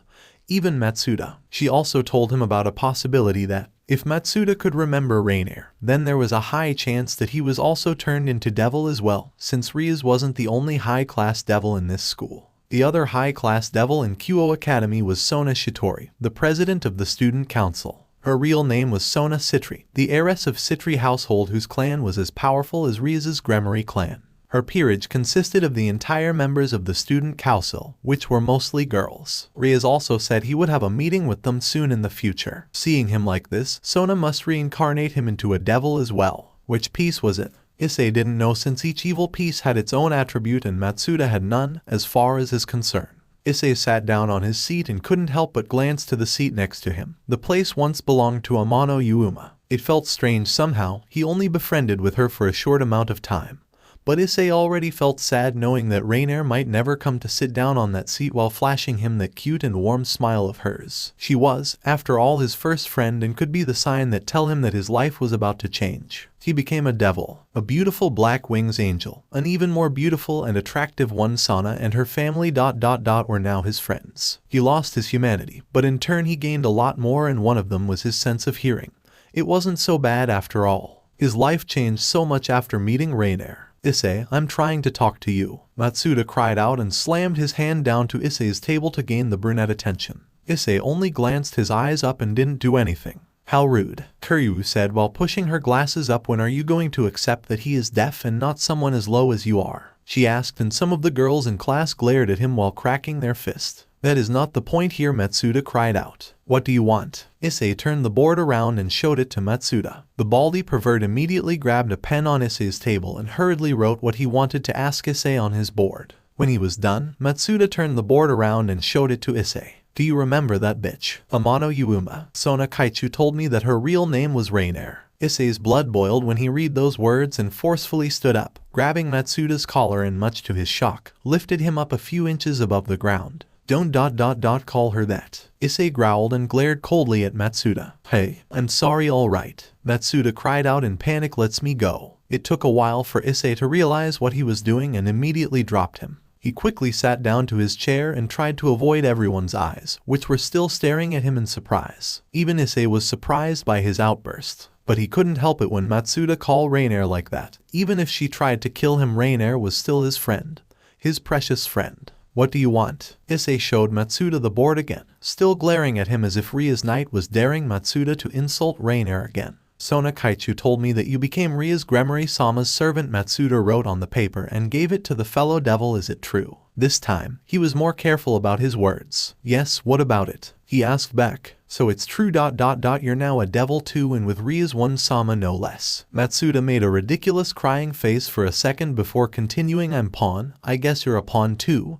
Right. Wrong. I'm a knight. Issei shook his head and Matsuda gasped in shock. Impossible. The baldy pervert cried out loudly in shock. He accepted to become a servant of Sona Citri after she came to his house and explained everything to him before reincarnating him with a single pawn. He was a mere pawn, while a deaf boy is a knight. How could something like this happen? Unfortunately for Matsuda and luckily for Issei, the teacher arrived and class started. Line break. Eyes, come here please. It was during break time. Issei immediately headed to the old school building to avoid Matsuda and Madohama. The former returned to his normal self as soon as his pervert partner in crime appeared, trying to drag Issei into one of their pervert stuffs. This time it was about a new porn DVD or something like that, featured their idol. With his headphones on, Issei walked into the clubroom and saw Rias smiling at him, patting the spot next to her on the lawn. Issei couldn't help but notice a thin and long object wrapped in crimson cloth lying on the table next to his master. What is it, Bachu? Issei asked and sat down. I got something for you right here. She smiled and picked the object up from the table and gave it to him. Here you go. The boy looked at it for a moment before unwrapping the cloth around the object and revealed it to be a long katana with black scabbard, with an ornate bronze guard. The handle had the traditional wrapping, but it was crimson red instead of gold with black ornaments, while the guard was octagonal. Issei put the cloth down to the table and slightly pulled the sword out of its scabbard to the blade, which featured several intricate ornaments, and the most notable is the crest of the Gremory household at the end point of the hilt. It's a gift from my brother's knight. Rias informed he is Kiba's swordsmaster, the strongest swordsman I know. Wow, he said in amazement. He didn't know much about swords, but he could see that this sword was very well made and the blacksmith must be a professional. The blade looked like it could cut through steel with ease, but you ... you know you don't have to. Like I said, I only want the best for my cute servant. Rias smiled to him. Plus, this is also a gift from a fellow knight. He said ... it would be a disgrace if you refuse it. Issei's sweat dropped at that, so accept it alright. Thanks, Butchu. Issei smiled and sheathed the sword. Akino will teach you some magic so you can put away and summon the sword every time you want to later. For now. She then pulled out a paper. I got your first devil job right here. Issei nodded his head. It's a new client for our business, so I decided to send you to that human. I hope you will accept them as your customer. I will, Butchu. Issei nodded his head. While doing devil jobs, everyone had their frequenters, the ones who frequently asked for devil's service. Issei felt really happy that his first costumer would become his full-time customer. Issei walked to the teleportation magic circle and stood above it. Good luck, eyes. Rias smiled to him while her Akino prepared to teleport him away to the address written on the request, and remember to be nice to them. Try to think that they are already your friends like us. Rias wisely advised, knowing about his shyness better than anyone. Yes, I will. Issei nodded his head and took a deep breath before being teleported away in a flash of crimson. With a blink of eyes, Issei was no longer in the clubroom and his surrounding was changed from a Victorian-styled room filled with mysterious and magical things to a rather girlish room, letting Issei know that his client was a girl. The walls was painted pink while the ceiling was white in color. The place was rather big and filled with stuffed animals of all kinds and sizes, especially on the pink queen-sized bed with spotless white sheet. This girl must be very rich and loved cute stuffs at the same time. There was also a rather large wardrobe at the other side of the room beside the bed and a table near it. Oh, you're here early. Akuma-kun. Issei turned around after hearing her voice as well the sound of a door being opened and saw a girl standing there smiling sweetly at him. His client was a very beautiful girl with blue-green eyes, the same color as Rias Gremory's eyes, and extremely long light pink color hair, which was tied into two large tubes by two flowery hair clips and rest on her shoulder, several long bangs framing her face perfectly. She was wearing the uniform of a local high school at Kyoto Town with white stocking and black shoes, and from her appearance Issei could tell that she wasn't much older than he was, as she was only a little taller than him. The girl was also wearing glasses and carried a bag in her hand, probably just got back from school. Though, he couldn't help but admit that she looked oddly familiar. Oh, the devils can magically teleport, so I can come here right away, Issei informed her after realizing that he had been staring at her for too long. This girl wasn't just beautiful, but she was also very attractive, spotting a very large bust and curves at all the right places. I see ... This is my first time making contract with a devil, so ... Well, everything is kind of new to me. I was hanged the leaflets yesterday. Before that, I didn't believe that devils like you were actually living among us human. The girl smiled to him. I'm Momo. She offered her hand to him. Issei Hyoudou. Issei took it and shook her hand. While doing so, he couldn't help but notice that she was eyeing him curiously. Is there something wrong? No, it's just ... You don't seem to recognize me, do you? She asked with a somewhat hopeful tone. No, miss ... This is the first time I meet you. Issei shook his head and admit truthfully. Though she did look familiar to him. Is that a good thing? Of course, she said cheerily, clapping both of her hands together. What are those things on your ears? She asked curiosity. To her they looked like a normal headphones, but the glowing magical circle beside them told her otherwise. Oh, I'm deaf actually. The smile on Momo's face dropped instantly. These headphones gave me back my sense of hearing by converting the vibrations of sounds and transfer them directly to my brain. At least, that was what my master told me. I see ... You poor thing. Momo nodded her head with a sympathy smile. No worry, Momo-san. Issei grinned. So, what can I start to help you with? Ah yes, devil job, right? Issei nodded his head and Momo continued. By the way, how old are you? She asked curiously. I'm 16. Perfect. You can start with doing my homework for me. Normally I will do it myself, but I have a photos. I'm busy tonight. Issei couldn't help but raise an eyebrow at that, but smiled nonetheless. Since we're the same age, I take that these homeworks should be fine with you. Yes, Momo-san. Issei nodded his head. I will finish them in no time. He would never boast about his knowledge. But Issei was confident about his schoolwork and he was sure that he could handle her homework just fine. Great, I will go take a bath now. You can do them there at my table. Momo handed Issei a bag before heading to her wardrobe. The Knight of Rias Gremory walked to Momo's table and sat down, starting to work. Opening the first notebook, Issei could see that Momo have a very good and neat handwritings. Well, let's start to work then, Issei muttered and found her latest homework, which wasn't too hard in his opinion but still very challenging. It didn't take long for finish the first subject, math, and headed to her second subject, physics. Half an hour later, Momo came out of her bathroom, fully dressed in her normal clothes while using a towel to dry her long pink hair, though it took her a while in doing so because her hair was just too long. Picking up a comb, Momo started to gently ran the comb through her hair and silently stood behind Issei to see if he was doing good. To her surprise, He was doing very well. Wow, you're very smart, Momo admitted when she saw the answer of her English's homework. Actually Momo-san, devils have this language power that let us read, understand, and speak any kind of language. It's actually not that hard. Issei shrugged his shoulders. You're too humble. Momo giggled, and here I thought devils are creature of sins. Maybe in the past, Momo-san, we also have to change to adapt to the world as it is now. Issei explained with a smile. Rias already filled him in the details about the history of devils and already memorized them. It was a very interesting subject to say the least, getting to know about the devils that probably appeared about the same time with mankind. Like devils actually steal the soul of the human who made contract with them after fulfilling their wish. Now, they received a special kind of devil's currency instead, and in his opinion it was less vicious and friendlier than the past. They're done. Issei smiled and closed her last notebook and put it on top of the stack of finished homework and stood up from his seat. Thank you, now I don't have to stay up late again. Momo smiled at him before pulling out a small envelope from the handbag on her bed. Here you go. This is the reward I promised your master. Issei bowed his head and took the envelope. Pretty much it was more or less his first ever pay. Because of his deafness, there wasn't many places would accept him even if Issei ever decided to look for a job, which he probably have to in the near future. Now I know why she spoke so highly about you. You're deaf ... but you know how to overcome your condition. Even with or without those headphones, she smiled. Thank you, Momo-san, Issei said gratefully. If anything, Issei would never put it that way. It took him a lot just to stand here and talk normally with his client, but no matter what, as he didn't even know what Rias told Momo about him, he was very thankful that he had a master like Rias Gremory. I will call you later if I ever need your assistance again, Issei-kun, Momo said and sat down, picking up her shoes and start to put them on her foot. I hope we will meet again soon in the future. I hope we will. Issei smiled to her. See you later. Momo-san. He left for the door and left the place. He could call Akino through a mobile device inside his headphones so that she could teleport him back to the orc clubroom.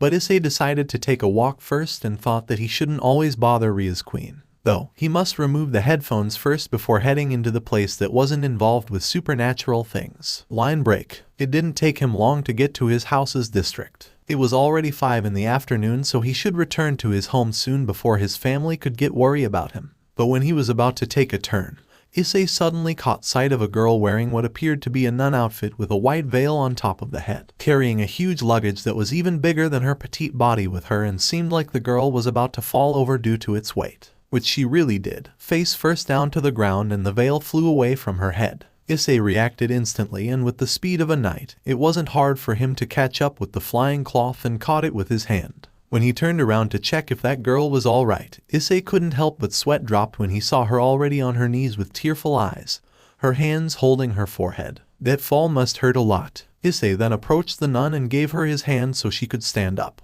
Oh, why do I keep on tripping over? Oh, I'm sorry. Thank you very much. The girl said something, and of course he couldn't hear and took his arms and gently being pulled up by the much stronger boy. Without a word, Issei held out the veil he was holding and gave it back to her. Thank you very much, mister. She smiled brightly. Her eyes sparkled with excitement as she gently placed the veil back on her head. Though, a frown then appeared on her face when Issei pointed to his ears while shaking his head. Oh ...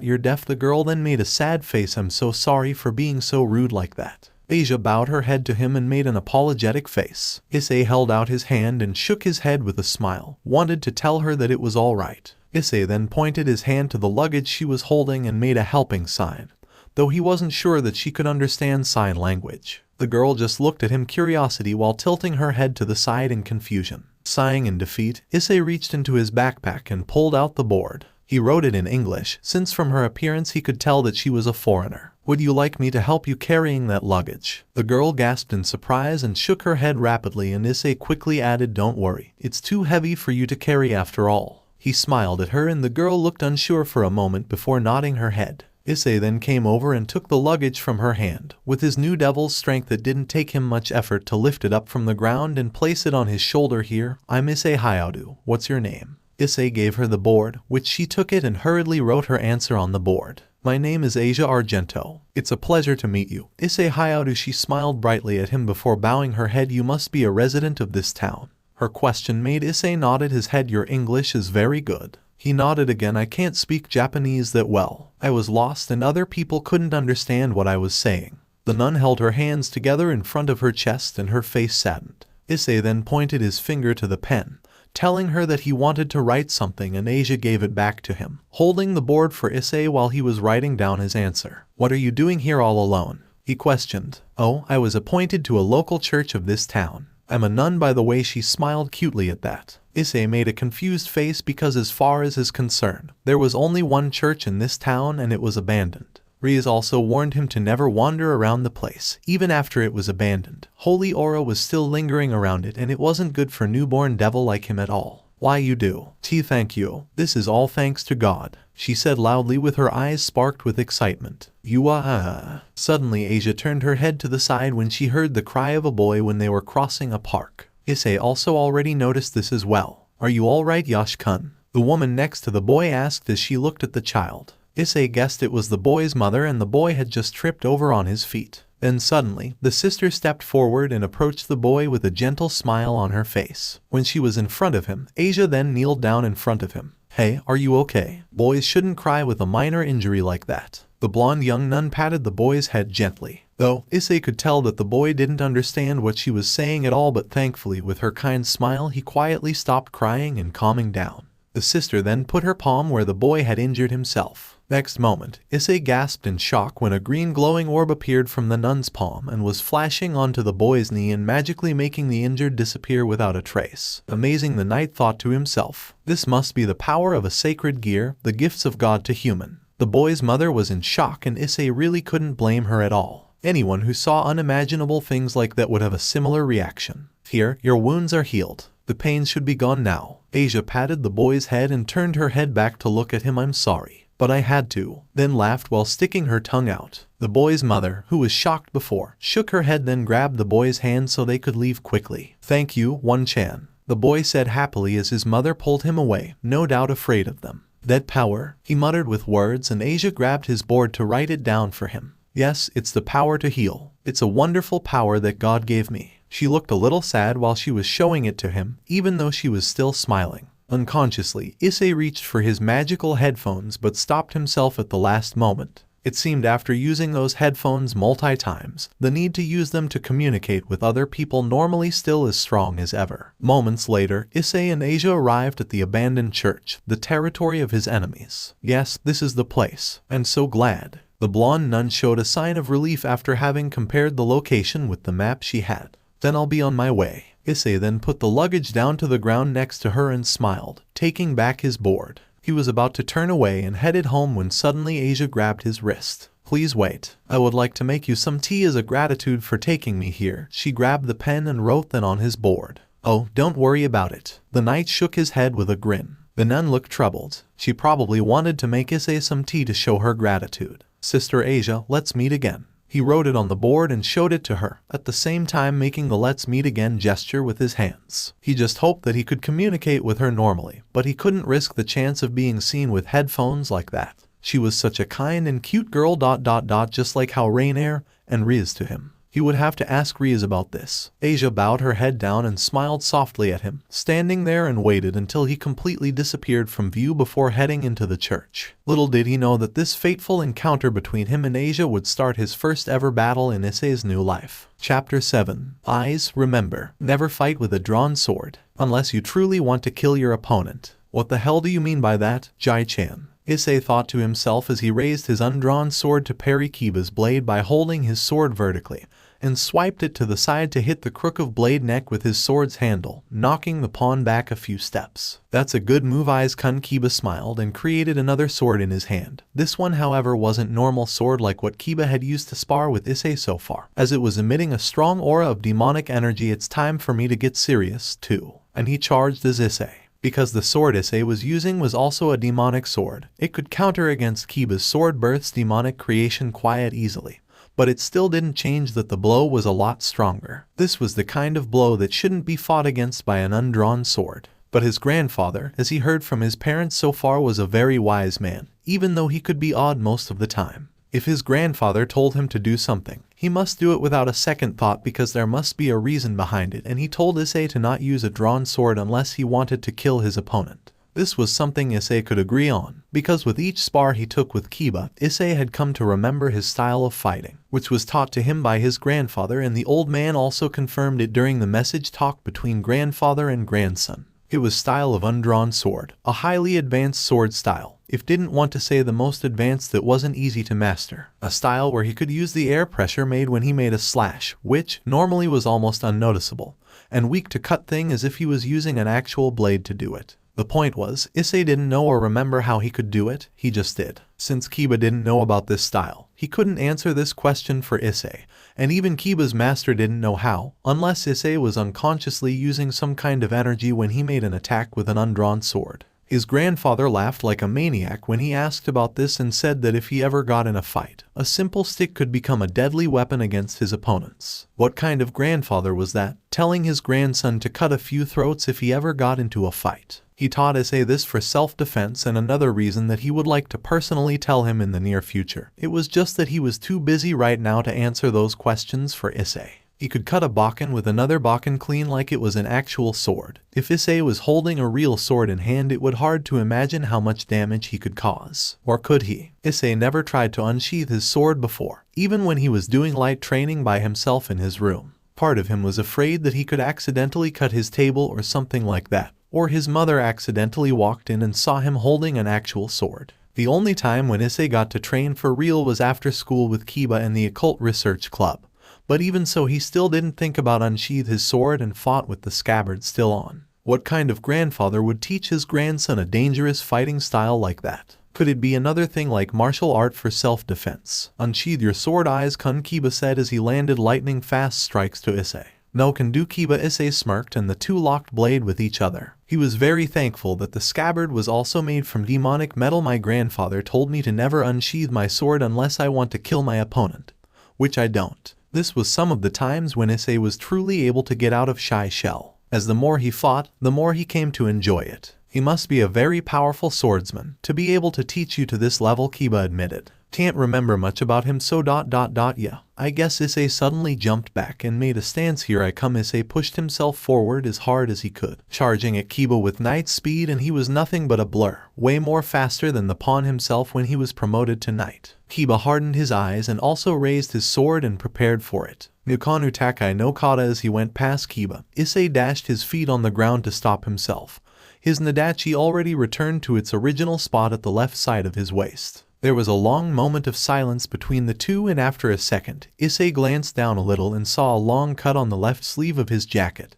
But overall his arm was left unscratched, which was a good thing. Kiba did get him at the last second after all. However, a smile appeared on the knight's face as he turned around and looked at Kiba, who was holding up what was left of his sword while smiling and scratching the back of his head nervously. You got me there again, eyes kun. His sword was literally cut, as the blade was no longer there. A metal, demonic sword was cut by an undrawn sword. You got me too. You know, Issei brought his left arm up to show Kiba the cut. Kiba was, indeed, a very skilled swordsman with deadly techniques. Even when he was moving at knight speed, he was still able to raise his weapon to block the strike, even though it didn't turn out well for the sword birth Sacred Gear's creation. No worry, eyes kun, for someone who trained when he was young and didn't fight for years. You are very good. Kiba smiled and shook hand with Issei as the other members of Occult Research Club approached them. You're going to surpass me, or even my master, really soon, he admitted. Thank for the compliment. Issei knew that he shouldn't feel proud about it or anything, but it felt good having a professional praise you at their own territory. I still have much to learn,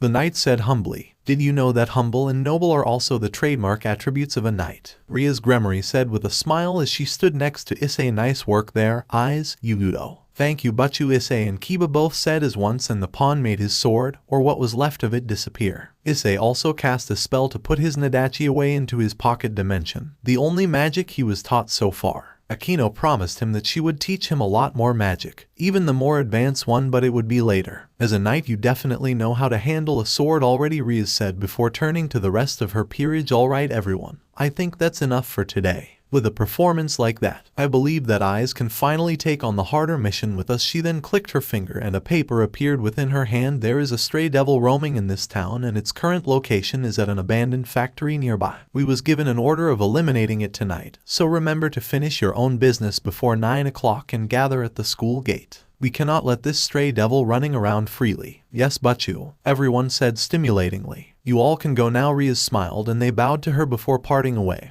heading home, or in Issei's case, he was about to head to his client, Momo, to do whatever she asked him to do for her. The pink-haired girl signed a contract with his master, Rias, that she would need Issei's assistance on Tuesday, Thursday, and Saturday. This was weekend, so Issei must be there before 5. He was also very eager to start his second day at work, and Momo was very friendly, unlike some of the others' familiar costumers so far. But first, Butchu, I have something to ask you. Issei quickly caught up to his master before she could leave the school after picking up her bag on a bench nearby. What is it, eyes? Rias stopped on her track and turned around to look at him. I am wondering if there is any magic that could help me cover the magic circle on these headphones, Issei said, and pointed his finger to the glowing crimson magic circle. After all, he wanted to normally conversation with everyone, not just the ones who were involved in the supernatural world like Rias and the others. Also, because of this magical thing, Issei also couldn't normally talk with his friends if there was human around. Rias could use some memory spell to cover it up, but Issei couldn't risk it. Of course, because there are many illusion spells that can help you with this. Eyes. Rias nodded her head. But don't you think that people, including your family, will question about how can you get such a device like that? Rias said, I mean, hearing aid can only provide help for partially deaf people or have problem with hearing while you're completely deaf, as you can no longer hear anything. That kind of thing isn't invented yet anyway. Well, true. Issei nodded his head slowly. He also thought about that, but still hoped that there might be a chance. I'm sorry, eyes, Rias said to him with a sad smile. No, I'm fine really. Issei immediately shook his head and smiled at her. Don't worry, eyes, I will definitely figure it out something to help you in the future. Rias smiled, I promise. I'm sure you will. He couldn't help but smile at that and blushed a little at the smile she was giving him. Line break. Ara, you're always on time, aren't you, Akuma-san? Momo Mamazono smiled widely as she saw Issei Hyoudou fully appeared from the glowing magic circle manifested on the floor of her apartment. The Knight of Gremory turned his head to look at Momo and smiled at her. The pink-haired girl was sitting in front of a mirror and combing her slightly wet hair from the bath she took earlier. Good afternoon, Momo-san, he greeted formally. How are your day? Gone pretty well. Momo then gave him a thumb up. By the way, good job with my homeworks. I got a full A+ thanks to you. Really? Issei asked in surprise, and I thought I mistook a few things there. Both of them laughed softly at that. How can I help you today, Momo-san? Well, since there is no homework today, you can start with helping me comb my hair. Momo gave him the comb. Are you sure? Rias Gremory-san called you a knight. Momo turned around and looked at Issei through the mirror, putting the comb onto the table, which I don't know why, by the way.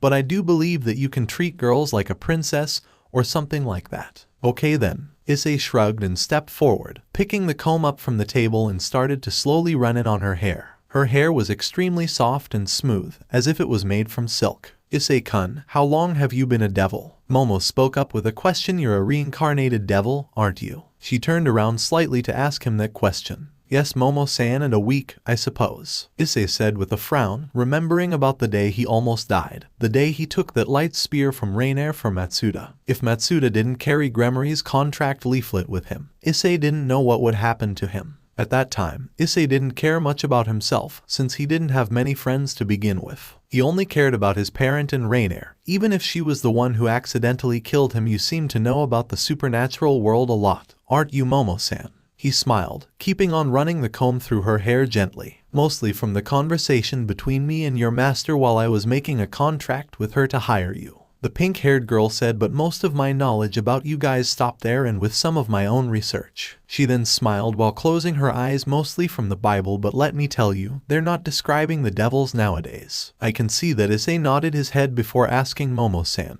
how long have you been aware of the supernatural world? 2 or 3 years ago, I suppose. Issei stopped his comb and looked at her in surprise, but at that time, I didn't pay much attention to it until recently. When I received Rias Gremory-san's leaflet, I realized that all of my suspicions were the truth. The angel, devil, yokai ... they does exist and are living among us human. I didn't know. Issei admitted. They're done. Issei smiled and looked at her hair. His mother was the only one who he combed his hair for when he was a lot younger and before that accident. Thank you. Momo smiled and looked at her hair. She then turned her eyes to look at Issei for a moment before saying, hey, how about I show you something? What is it? But you have to promise me that you won't tell anyone, even your master. She smiled mischievously at him, making his curiosity grow. Okay, it's not like she is going to ask. Issei nodded his head. He wasn't the best liar in the world, since he had never told a lie before in his life. Mainly because of his deafness, he couldn't speak very normally. But if Momo wanted to, he could keep it a secret for her. The pink-haired girl then stood up and pushed Issei down her chair, starting to fold up the left sleeve of her shirt and said, 3 years ago, I was awakened from my sleep by a voice in my head. She quickly added before Issei could say anything, no, I'm not crazy, Issei-kun. There is actually a voice in my head, telling me it's time for the Red Dragon Emperor to rise again. The Red Dragon Emperor? Issei asked in shock. Yeah, he said, Sekiryute or something like that. Yeah, that voice was probably a male. Momo nodded her head, folding her sleeve just above her elbow before raising her hand. He also told me the magic circle on the leaflet was a magical one. I didn't believe it at first, but when you woke up in the morning with a voice in your head and this. Issei then widened his eyes in shock when Momo's arm started to shine in green light before a large blue gem started to materialize at the back of her hand. From there, red metal pieces of a large red dragon-like gauntlet with 2 golden spikes manifested on your arm. Amazing, Issei muttered in shock and stood up to have a better look at the gauntlet. This must be a sacred gear. Sacred gear. God's artifacts. They are items with powerful abilities bestowed upon humans by the original God from the Bible. Issei nodded his head. He didn't know much about sacred gears, but it was the only explanation for this since Momo was a normal human. Momo-san, you're a sacred gear possessor. Is that a good thing? Momo asked, and since when an item can talk. To tell you the truth, I still don't know much about sacred gears. He then said, but I will try to find out something about it for you. Aw, thank you, Issei-kun. Momo giggled, and in a flash, the dragon-like gauntlet disappeared. Do you know about its ability though? Other than the fact that the scales are pretty hard and I have sharp claws. No, I don't. Momo shook her head. Okay then. Dragon-like gauntlet. At least I know what to find now. Issei nodded his head with a smile before checking his clock. Oh, it is 6:30 already. He said out loud, sorry Momo-san, I have a mission tonight with everyone. I will have to take my leave now. He walked to his backpack and picked it up, throwing the thing on his shoulder. Nah, don't worry, you already finished your job for the night. Momo smiled to him. Next time, I will definitely return with the answer for you. Momo-san. Issei smiled before taking his leave. Line break. The devil, those who was turned into a servant devil of a high-class devil with a peerage but who betrayed or killed its master. Cases like that rarely occur, but it did happen every day. The power of devils, compared to the normal human, was enormous, as one could never compare it to the time when you were a human. So there would be those who was blinded by this and chose to use that power for their own self-interests. Those devils would leave their master's place and cause destruction at different locations. That was a stray devil. In other words, a stray dog. But wasn't just any normal stray dog. They were stray rabid dog and always caused troubles. When found, the master or the other devils were ordered to eliminate them. Simply, that was the law of the devils. Other beings such as angels and fallen angels would see them as threats, and they would definitely eliminate the stray devils whenever found. There was nothing scarier than a devil who does not abide by any rule. Issei went to the unused building located at the outer part of the town along with his master and his fellow servant of Rias Gremory. Every night, this stray devil was luring humans to the building to feed on them. Issei's handle on his sword tightened when he thought about the children that were eaten by this stray devil. Surprisingly enough, Issei didn't feel nervous when he knew that he was about to kill a living being,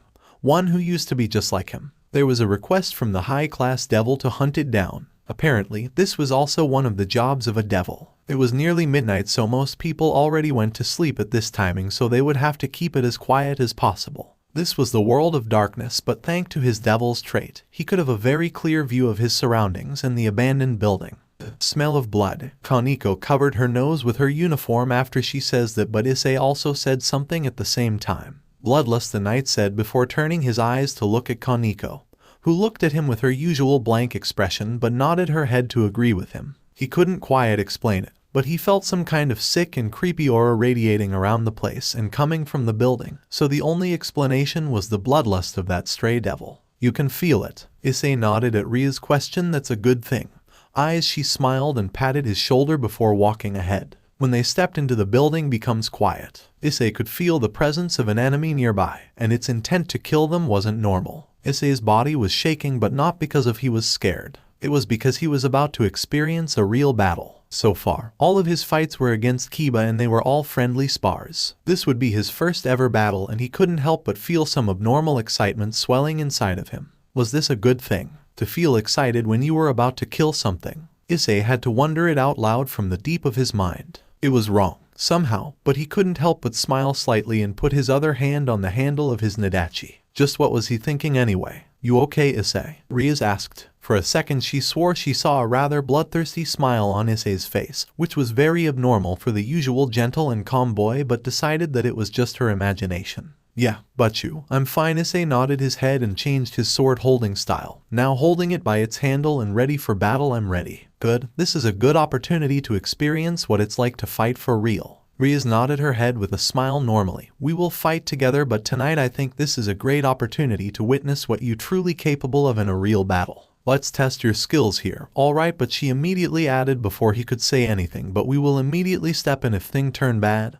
Understand? Yes, but you. Issei nodded his head and took a deep breath. Unknown to them all, Akina was currently looking at Issei with an observing eyes. She couldn't place it, but before Rias started talking with him she swore that she felt something from the night. She was, after all, masking her sadistic personality with a calm and gentle expression, so she would definitely realize someone like her if she saw them. Thing was, she always thought Issei was a deaf boy who always wore a somewhat sad smile on his face, but after that feeling she could no longer tell if he was a calm and noble knight or not. Maybe it was just her imagination, since the place was filled with bloodlust. A newborn devil like him must be affected somehow. But so far, Issei had proved to be a quite skilled fighter, so there was no way he could get affected by this weak bloodlust. It's here. Issei couldn't agree more and nod his head. I could feel it coming from a farther disdain. Thanks to the presence of the enemy, and its intent to kill became a whole lot stronger. I can smell something disgusting, but I can also smell something delicious. Is it sweet, or is it sour? They could hear a low voice, which was coming from below the ground. Stray devil Vaser, we are here to eliminate you, Rias said loudly and strongly.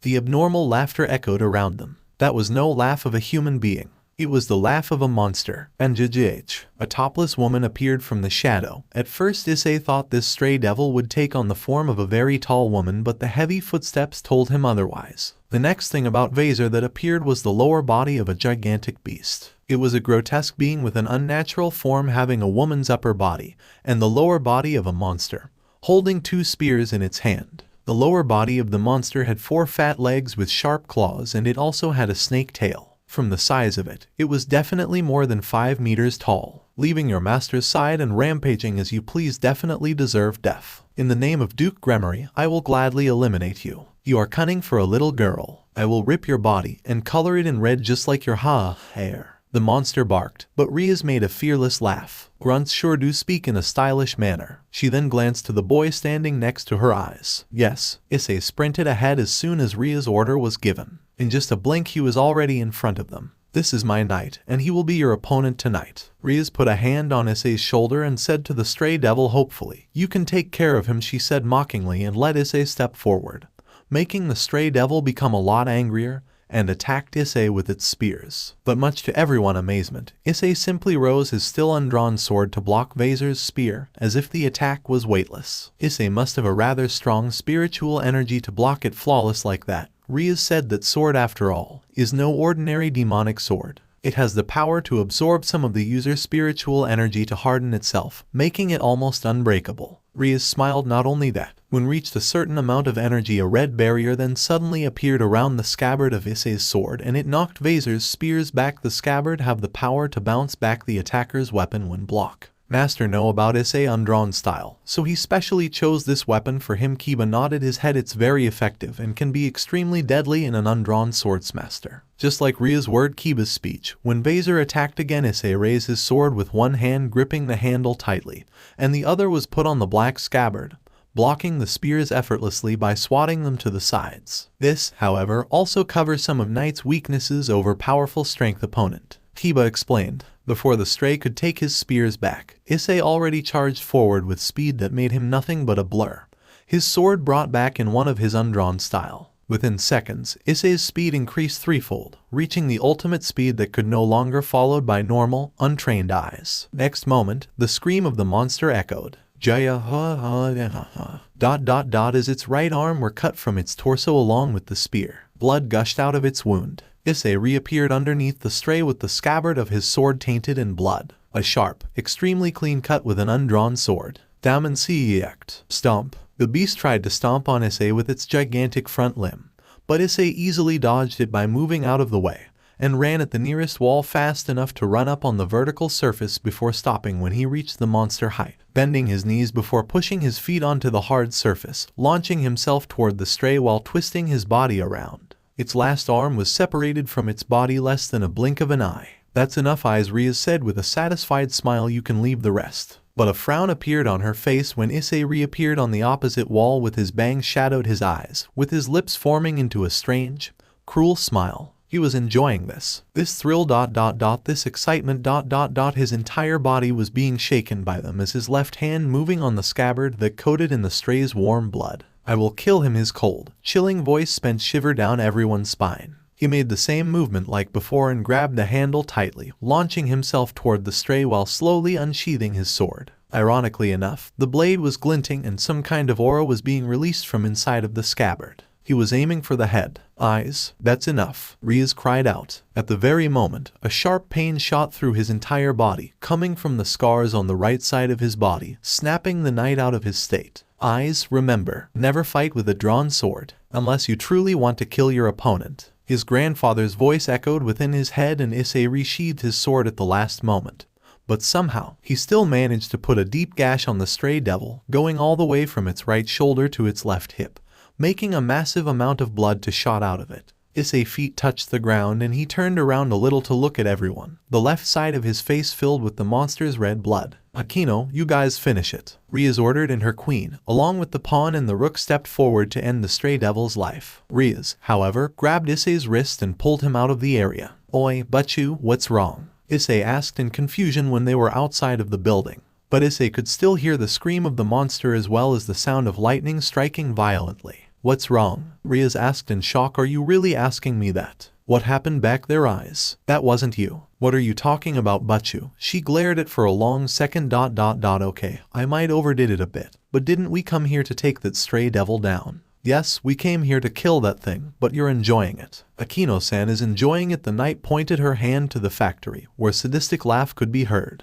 "But that is how she is, not you." Rias shook her head. "Eyes, for a single second back there, I couldn't recognize you at all." Her voice softened. "Tell me, what happened?" "I don't know," Butchu, Issei admitted truthfully. He didn't know what had gotten to him back there, but all he could feel was the excitement of experiencing the first real battle in his life. He wasn't even hesitating to end that stray devil's life. For a newbie like him, this definitely wasn't normal. "I see." Rias nodded her head, deciding that she shouldn't push this matter anymore and would let Issei tell her when he wanted to. With a snap of her fingers, Rias summoned a wet towel into her hand and started to wipe the blood from here. "Let me help you," she smiled, and Issei closed his left eyes so Rias could freely clean his face for him. "Promise me you won't get yourself in that, force yourself like that again." "All right." "Yes, Butchu." Issei could only nod his head with a small smile. "Thank you for joining us on this incredible journey through What If Issei Was Knight of Rias Gremory. I hope you found it as intriguing and thought-provoking as we did. A big shout out to YagamiNguyen for crafting such a compelling story. Don't forget to check out their profile on ff.net for more amazing works. The link is in the description below. If you liked this video, please give it a thumbs up, share it with your friends, and don't forget to subscribe to Fanfic Fantasy for more fascinating explorations into the world of fanfiction and fantasy. Your support helps us create more content like this, and we're always excited to hear your thoughts and suggestions in the comments section. See you guys in the next video. Thank you.